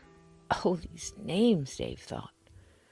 Almost shuffled, head down, as he put one key down on the counter that had a 22 on it, and picked up the other 2 keys. "Right on it, Mrs. Elm." And he shuffled out as slowly as he came in, never even looking at Dave, leaving the tinging bell behind him. "Whoa, he's a big guy," Dave said almost without realizing it. "Oh, yes. Tater's heart is as big as he is. Tater Daniels. He's our caretaker. Lives out in the cabin behind the lodge. Known him and his family, for years," she offered, and then swatted a hand in his direction. "But you don't need to bother with all that. You need to get on to your fishing, and I need to get to my pies."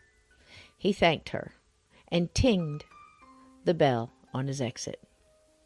Oh, Dave." He stopped at her voice and turned around. "You're not one of those jittery city people, are you?" He had no idea what she meant, and his face probably said so, because she finished with this. "I mean, the woods out here. They have some scary sounds you may not be used to. Things go bump in the night around here." She laughed at this a bit, like it was a joke, and he smiled. "Don't you get caught up in all that gossip either.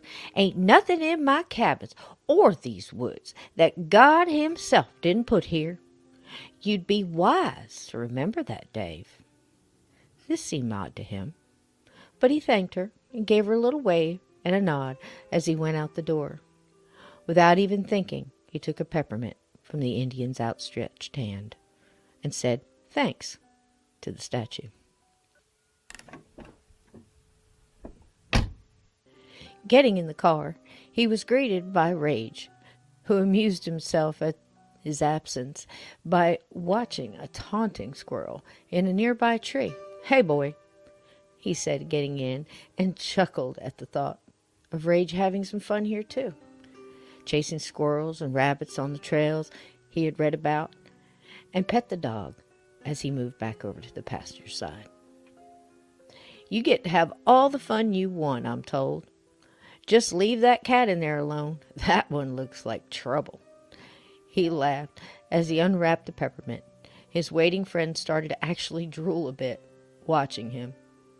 Rage loved candy, of all kinds, and he palmed the mint and offered it to his friend. "Here you go, boy. We're on vacation.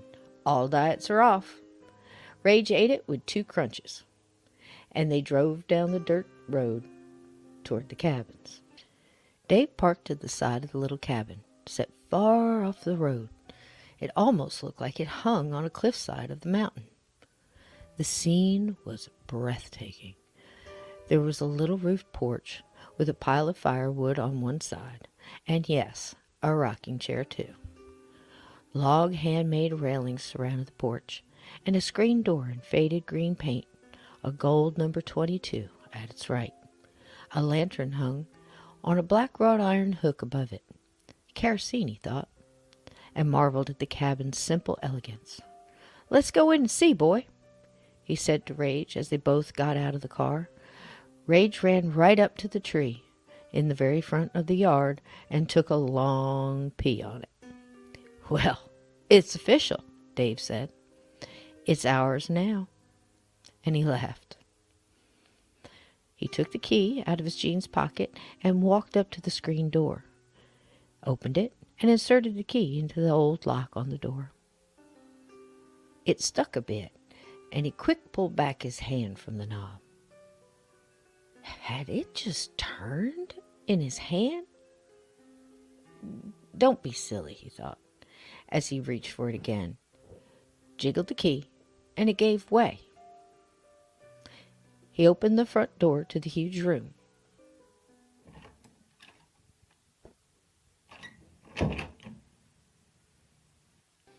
"Come on, boy."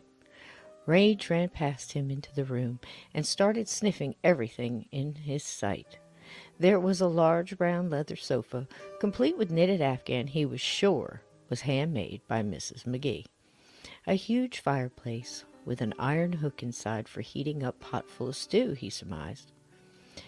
There was 2 small rooms to his right, bedrooms he guessed, and the bathroom, called a half bath by Mr. McGee on the phone call they had had. Showers are down by the lodge. 4 stalls in there, hottest water on the mountain.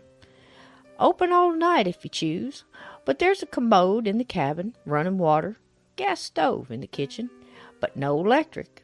Kerosene lanterns are provided, and a barbecue on the back porch runs on propane. There's a small fridge I run on a gas generator out back. I'll turn that on and get her cold for you before you stay. All that was just fine with Dave, and 0 phone service out here was okay with him too. He had talked enough with lawyers and his soon-to-be ex for a while, and remembered there's a landline in the office if need arises. Also part of his conversation with the soft-spoken owner of this gorgeous property. The picture window in the back of the cabin overtook his vision. The view was breathtaking, and he started toward it to get a better look. He walked right into an invisible cloud of stench. The smell that overtook his nostrils was overwhelming. It was a thick smell of death and decay, mixed with a wet, mucky odor.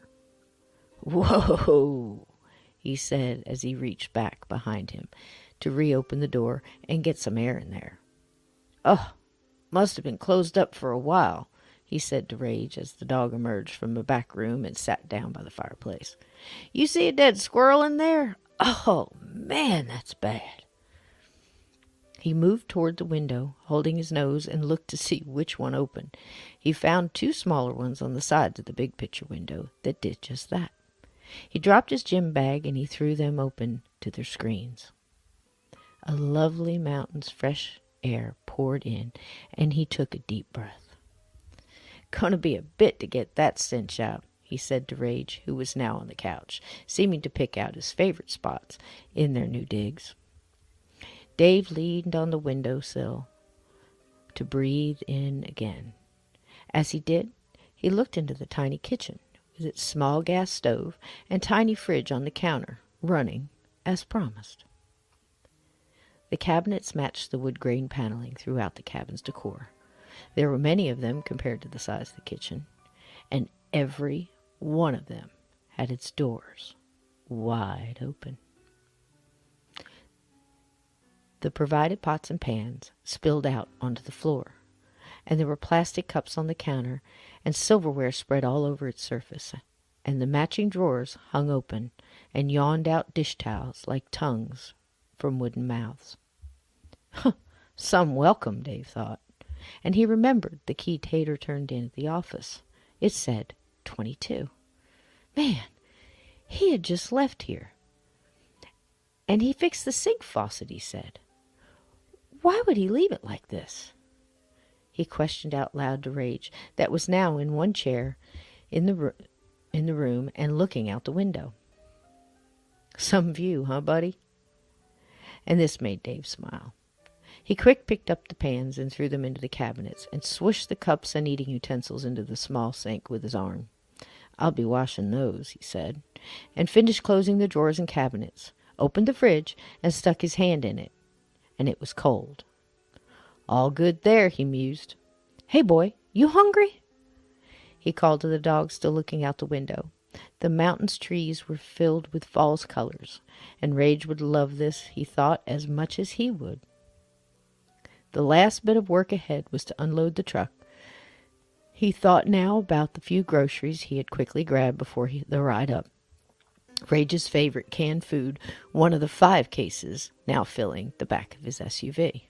The other 4 cases were Boston Lager, and he planned on drinking every single one of them. Come on, boy. Let's go get some air. Stay close. We will go run later." With the moves of a dog that understood every word Dave said, and there really was no proof that he didn't really, Rage jumped down and headed toward the door, and they both headed to unload the truck. Staring at the contents of the truck, Dave was actually winding down a bit, he felt, and thought he'd not rush this. He was on vacation, after all. The things he packed were minimal, all of his real belongings in a storage unit closer to his new job down in Huntsville. What he had here was Dave's vacation gear. 2 fishing poles, a tackle box, a pair of heavy boots, a down coat, his gym bag with a few jeans, t-shirts, a flannel shirt or 2, several pairs of those boxers his ex-wife, hated, and shaving and other toiletries. He touched his face and thought, "Hell, I may not even shave for a while. What you think, boy?" He looked at Rage, who was laying on the dirt drive, chewing on a pine cone between his paws. "Oh, man, don't eat that." He reached down. "Give it here, boy." And Rage stood up and seemed to look past him. A slight growl came from his throat. Dave quick slipped a hand under his collar instinctively and looked in the direction that had Rage's focus. "What do you see, boy?" And Dave caught a glimpse of a large black mist floating just above the ground, coming from behind the cabin and moving into the tree line. He stretched to see it as it faded into the deeper thickness of the woods and out of sight. "What the hell?" Rage just growled, a longer disapproving thought all his own in response. "I know, buddy, right? I don't like it either. Smoke from a barbecue, maybe? A swarm of flies?" Dave had no idea, really, and said so. "I don't know, but we'll stay away from it, okay, buddy?" Rage's tail wagged a bit now, and he let go the collar as he said, "Let's eat." He turned to the truck now to decide what to bring in. The bag of steaks, canned beans, and coffee he brought. For sure, the case of Royal Canin beef for shepherds.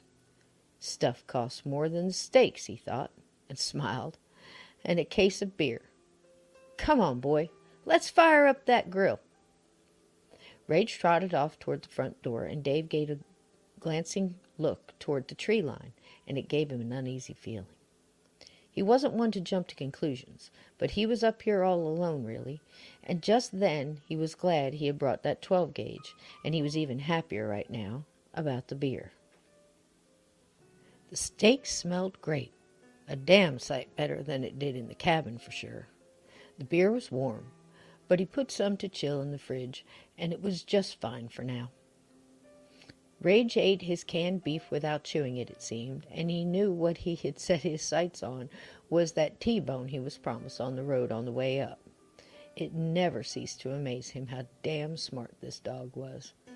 Dave smiled as he flipped one of the steaks over and asked his buddy, "How would you like your steak, sir? Medium? Medium rare?" Dave smiled at the look on Rage's face when he turned it up to look at him. His ears perked up, and his eyes seemed to sparkle. "Ha! Rare it is, monsieur." He laughed at this. He was feeling better, and you can best bet he bought Rage a T-bone. Bought several of them. This dog and this move was saving his life, he felt. And I'd rather have the money go to what he wanted for a change. His wife was getting plenty. She had seemed to go batshit crazy after speaking to that ambulance-chasing lawyer of hers, and he was hurt, really. "You want anything else, buddy? A Porsche, maybe?" Rage just tossed his head to one side, as if to say, "Can I?" Dave chuckled and finished off the beer, and leaned it against the railing that rounded the whole back porch. "One down," he said, and reached out to open the screen door. A large thud seemed to come from inside the cabin, and Dave threw open the door, and they both ran in, thinking the darn roof fell in. What the? Dave stood with his hand on his forehead, looking around the large room. Nothing, he thought. Nothing? He checked the other rooms. The simple cots and old dressers in each room were all intact. Not a thing out of place. and he went to the front porch and looked all around. That sounded like an elephant came through the roof, buddy. But Rage hadn't followed him outside, and he quick ran up the walk and into the cabin to make sure all was okay. "Rage!" he called out, and he heard his bark from one of the back rooms. He ran in that direction, and Rage was there, about 3 feet from the back corner of the room, his hair standing up on the back of his neck, leaning forward in a growl mixed with barks, meaning he didn't like what he was seeing. "Rage? What's there?" As if the dog could explain, Rage just kept on with his protest as he backed up between that corner and Dave. In a lower voice now, "What's there, boy? What do you see?" As if to signal it was gone, Rage just sat down at his feet and started to pant, his tongue leaning out one side, saying, whatever it was gone. "What the hell, man?" Dave said aloud as he walked toward the corner and touched the wall. He didn't know what to expect, but he did it anyway. It was ice cold. Dave shook this off. Just an eerie, chilling, goosebump-raising feeling went through his body all at once, and he quick pulled his hand away. "Come on, boy. That's enough of that. Steak!" He said the last with a guttural humor, like a primal man speak, for red meat eaters. Rage understood, and off they went. Dave paused just a second before returning to the barbecue on the porch, grabbed a colder beer from the fridge, and realized the smell. It was completely gone. 4 beers later, and full stomachs to boot, the pair enjoyed the descending sun beyond the waterfall of trees in the distance. Rage chewing on what was left of his bone, and Dave halfway through a chapter of one of his new books. He had grabbed several at the Target when he bought the steaks. This one on a whim that seemed to fit his mood. The Subtle Art of Not Giving a F by Mark Manson. He had laughed when he saw the title and grabbed it with his usual thriller crime novels. It was turning out to be a self-help, life-coaching thing, and not too bad. But he thought he'd finish the night with Grisham's The Whistler. He had heard a rustling off the porch, somewhere in the deep leaves below, and he took his feet down off the railing and looked down. He saw a deer jumping through off to the wood and thought it had been a long time since he had seen one. He was never into hunting. Fishing was as far as it went for Dave, and he and Rage watched it as it disappeared into the deep woods. It was almost dizzying to look down off the porch. It had been built to jut off the edge of the rock on the mountain for a full effect of the scenery there, and it worked for sure. But looking down, it made Dave think twice on trusting that railing, and he backed up off it quick and shuddered at the thought of taking an unwanted dive off of it. "Okay, boy, I'm getting the rest of my stuff out of the truck. You want to pee?" He went into the cabin, and Dave thought for a second, reached into his gym bag, and got out a long black leash, and Rage just gave him a look. "I know, buddy, but if you start running after a deer out here, I won't find you in the dark." And he clipped it on Rage's collar, and off they went. He grabbed the shotgun he had wrapped in a sleeping bag, and threw another canvas bag over his shoulder.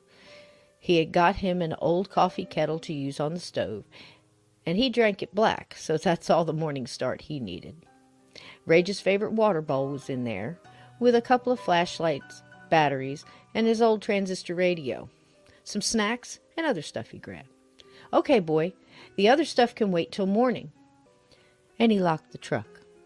Walking up to the cabin, he heard a scream. A loud, blood-curdling one. Rage heard it too. It sounded like it came from down the path toward the number 20 and number 19 cabin spots. Again it came, now sounding like it was further up the path,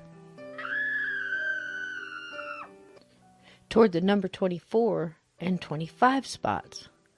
What in the world is happening around here? He said to the air. He had heard some birds out here can sound like someone screaming. Red foxes, too.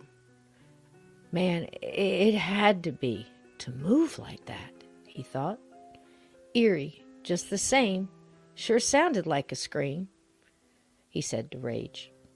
As they reached the porch, he heard it again, behind them now. They both hurried in the door and locked it. He leaned against the door for a moment. What in the hell was that? He dropped the bag and unrolled the 12-gauge on the counter, located the box of shells from his gym bag, and loaded it. While doing so, he remembered Mrs. McGee's words. The woods out here have some scary sounds you may not be used to. Things go bump in the night around here. Huh, I guess so. Gonna be a hell of a night, boy, Dave said, and Rage looked up. It's okay, though.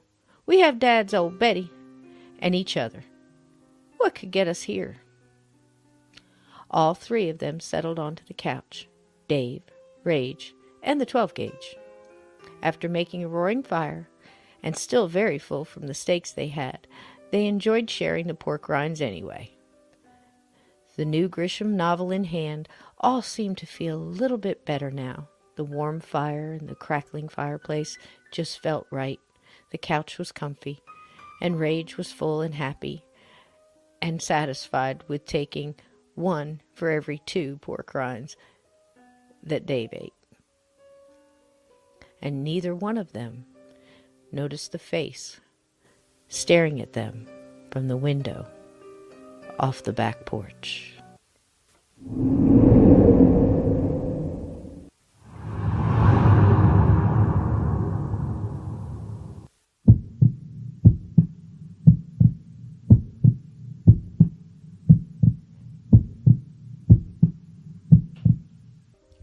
You have been listening to The Strange Case of Captain 22.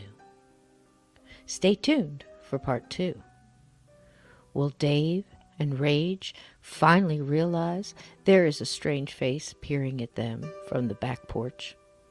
A porch that hangs a feet above the side of a mountain. Will the odd events continue in the little cozy hideaway? What will Dave find out about the odd occurrences in the little cabin village he has booked to stay in? Were the screams he and Rage heard just a fox?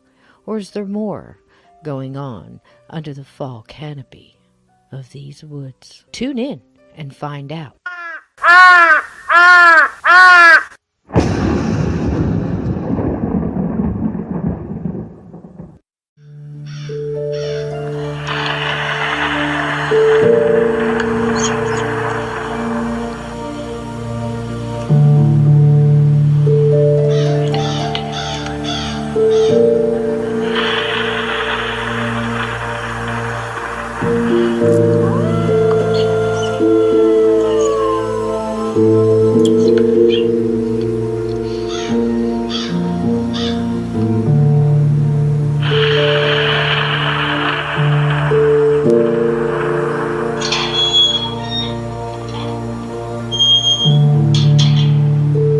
Welcome to... Well, guys, there you go. I hadn't heard that probably, gosh, I haven't heard that in about a year. And I'll tell you what, I was taken right back there with you guys. I mean, I cannot say how much it means to me that you enjoyed listening to that. I mean, those are my words. Those are actually my words coming out of my mouth.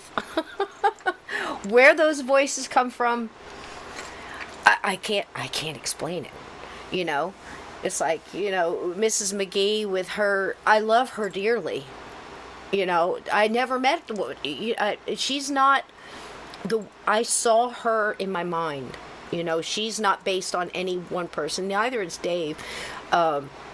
Dave is kind of a combination of a lot of the guys I knew in the military and know now, just a real decent guy trying to get away, new job, new life, new city, new state. He's from he's from New York, a busy place in New York, and here he moves to this town. And Huntsville by no means is a quaint little town. Huntsville, Alabama is very robust, and it had a lot of influx of people, and absolutely amazing place. I lived there for a long time when I got out of the Army, and it's so culture and everything, but it's a mix, and the people are just so friendly, I mean, like, I can't tell you, I waved, every time I went to work, I waved to this one guy who waved to me, and I don't know, you're waving all day, you're only driving with one hand because you're waving at everybody, and, it's just amazing, the differences, but the things that are the same is the heart, no matter where you are, and these characters, they just came out of nowhere. So, for everybody who's saying they want more, I can't tell you how much that means to me. There is more. That's part one. So tonight we did that started it all, and then we got the part one. This is chapter one, and just like it says at the end, tune in for part two. So there's 6 parts. They get a little longer each time. And I figured what we'll do is after the madness on Monday, we'll listen to another chapter. And that way it'll take us right into the week of Halloween, and we can spend that together. And if you came in late, just go back. We did the prequel and we did the whole thing. Is right here for you. It'll be on my YouTube. And the compliments, I can't believe I'm not sitting here crying, because just that, if you touch one person and one person liked it, that's so cool, and oh gosh, you lived in Springville. Yeah, I know it, absolutely. But like I said, the Huntsville, it's not a city, but it has everything a city, offers. I mean, it had everything. The culture was there, but it had the quaintness and the just the southern charm, So, and I was hoping that people that were in the South didn't take offense to the way I was doing certain, because there's a lot of voices in this. I can't even count the characters that are in this story. This is a story, it's about 15 hours, something like that, all together. So an audio book all the way through. I did the pictures. If the pictures are moving, I had to download a picture, fix the picture, put it through like 4 different apps to get it to do that. The videos get a little better as they go along, but I never, if you noticed, I had the one picture of a man and a German Shepherd walking toward the cabin. You never see his face. All the way through all these little videos, I just try to put the falling fall leaves or mountain, ambiance or drone footage and stuff like that of the mountains and stuff when people are walking the trails. Because the number one reason I do that is your imagination is more powerful than anything I could write. How you see the characters. And and Edna, I know. I mean, I kind of know a little pieces of them. I've met people, but some of these people are like multiple people put together, And I thank you so much for listening. And it's the biggest compliment anybody could ever have that wrote, a story that other people are enjoying it. You can smell, like Anna said, that's when I buy a book and I read it, that's what you're doing it for, to escape, to be drawn in. And I tried to do that. I tried to be descriptive with things and you feel like you're doing it yourself. I really tried to do that. And the way you guys are saying it seems like I accomplished that, and I couldn't be happier with that. That's just amazing, and that you were touched by it. So it's going to take us on a trip. It's going to take us, this isn't a skip over story. This is an in-depth. So everything I mention, if things in the cabin, it's going to come back. It's going to play out in the story. If there's a detail in there, pay attention, because it's probably going to come back around. And it should do that. that's what, you should strive. I've got the southern respect. You wait, honey. You wait till you meet Jeb and Skeet and old Ezra and Mr. McGee's wonderful. The sheriff, the deputies, some of the other people who stay at the cabins and stuff like that. But it'll get explained along the way.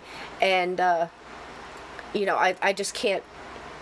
I can't thank you enough for going on this little journey with me, because I think that what we can do is bring back the spooky and the togetherness and the fun, and and tell a good story that's really has a lot of layers and kind of really matches the things that are going on today, with the whole your light and is powerful.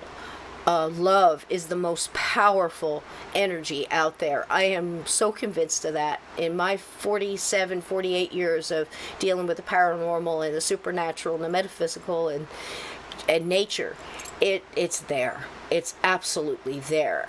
And I agree, Davey, 100%. And, everything in this, I hope you find a piece of it that in your life reminds you of that love is just the strongest thing. And as I say that all the time in this show, what the dead are dying to tell us, that's it. That it goes on. And what we do here is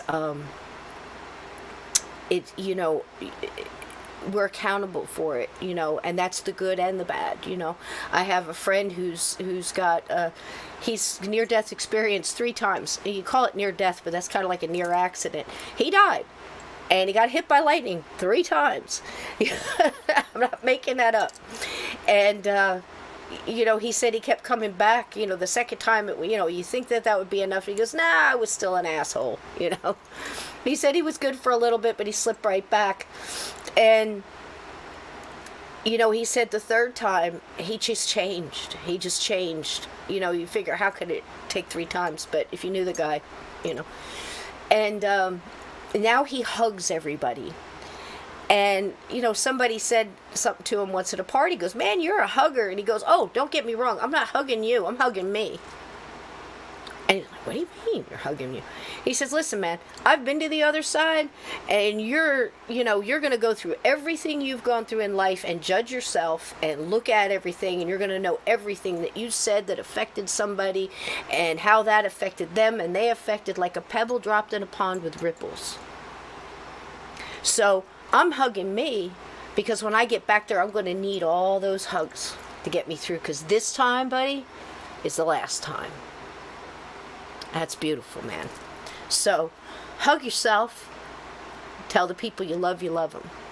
And you certainly done an awful lot for me tonight with your wonderful compliments. And, you're going to love Rage, Laura. Oh my gosh, Rage is just amazing. Now, I'll tell you a little secret. Rage is based on my dog, Oso.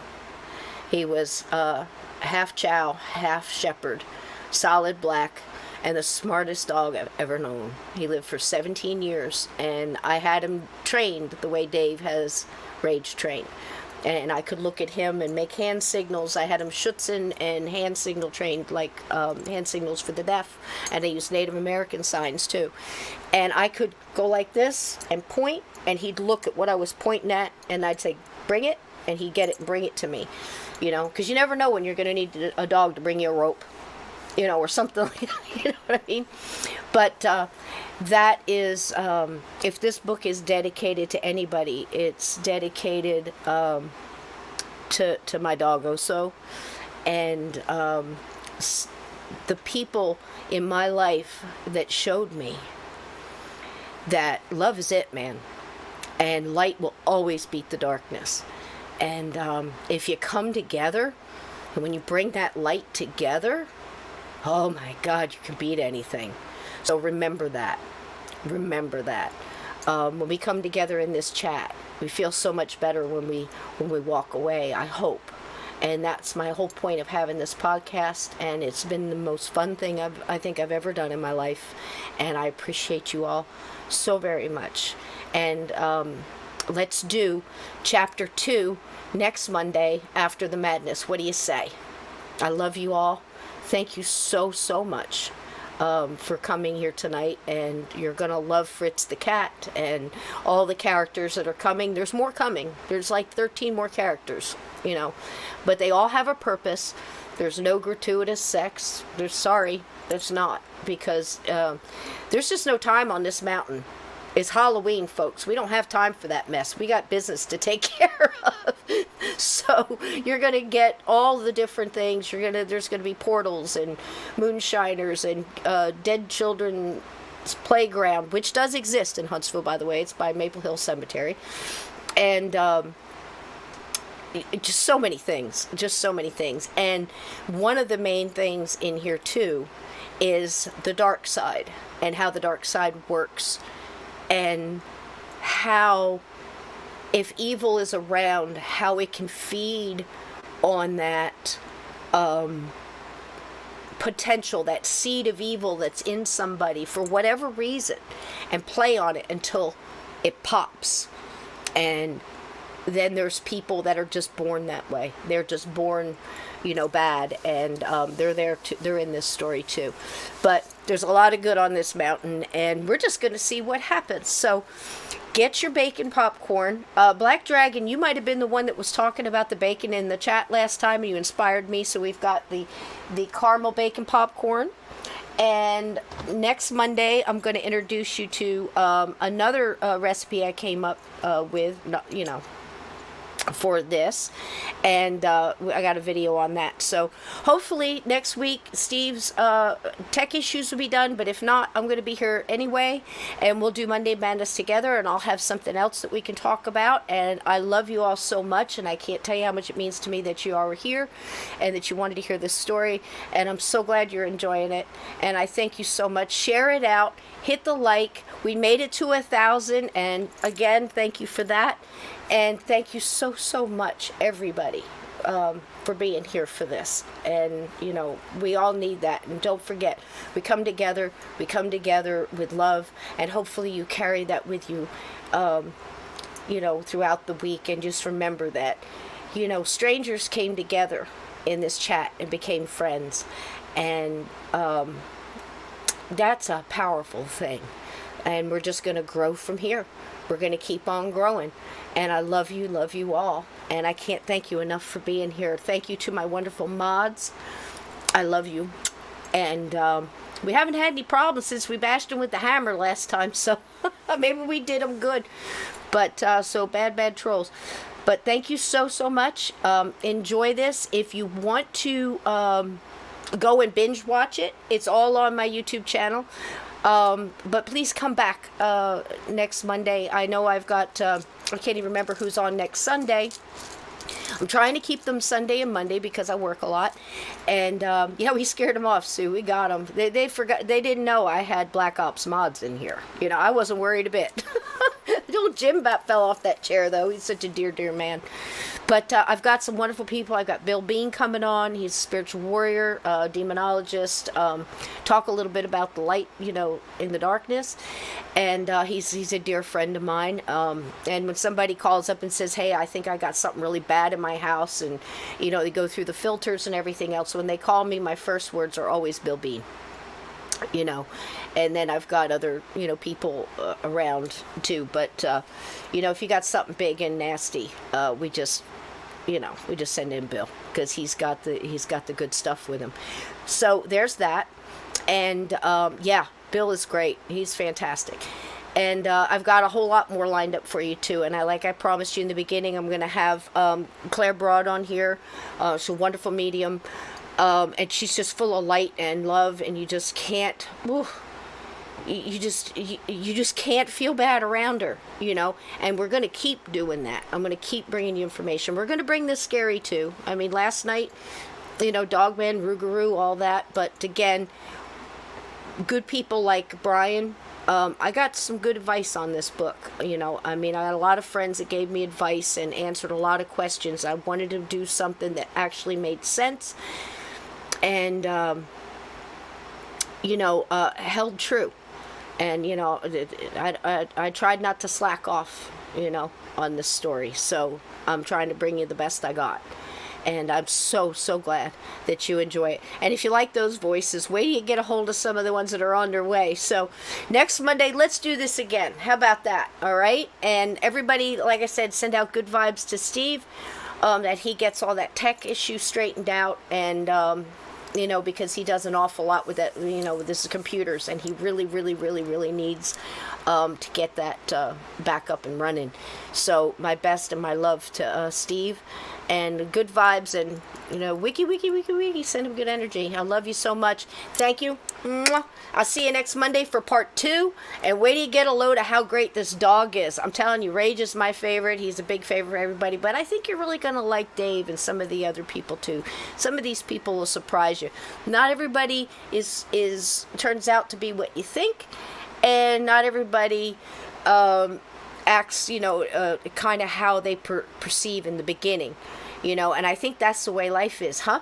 Sometimes we judge too early, and you get to know the person a little bit, and we find out we have a whole lot more in common than we have differences. So, that's part of it too. I love you all, and I'll see you again this Sunday coming up. Okay? Have a wonderful week. And take all that good stuff with you, okay? And just know that, you're never alone when you got these kind of friends and this kind of chat and, that kind of stuff. So, all right? Thank you guys so much. And we're going to go ahead and get on out of here. And Mr. Dickens did come by to say hi real quick, but I was afraid he would hit a button and the same thing would happen to my stuff that happened to Steve. So, be careful about that. I love you. Stay safe. And don't forget, keep your feet under the covers. And keep your closet door shut. Because no doubt, baby, there are things that go bump in the night. Namaste. Be blessed. I love you all. Good night.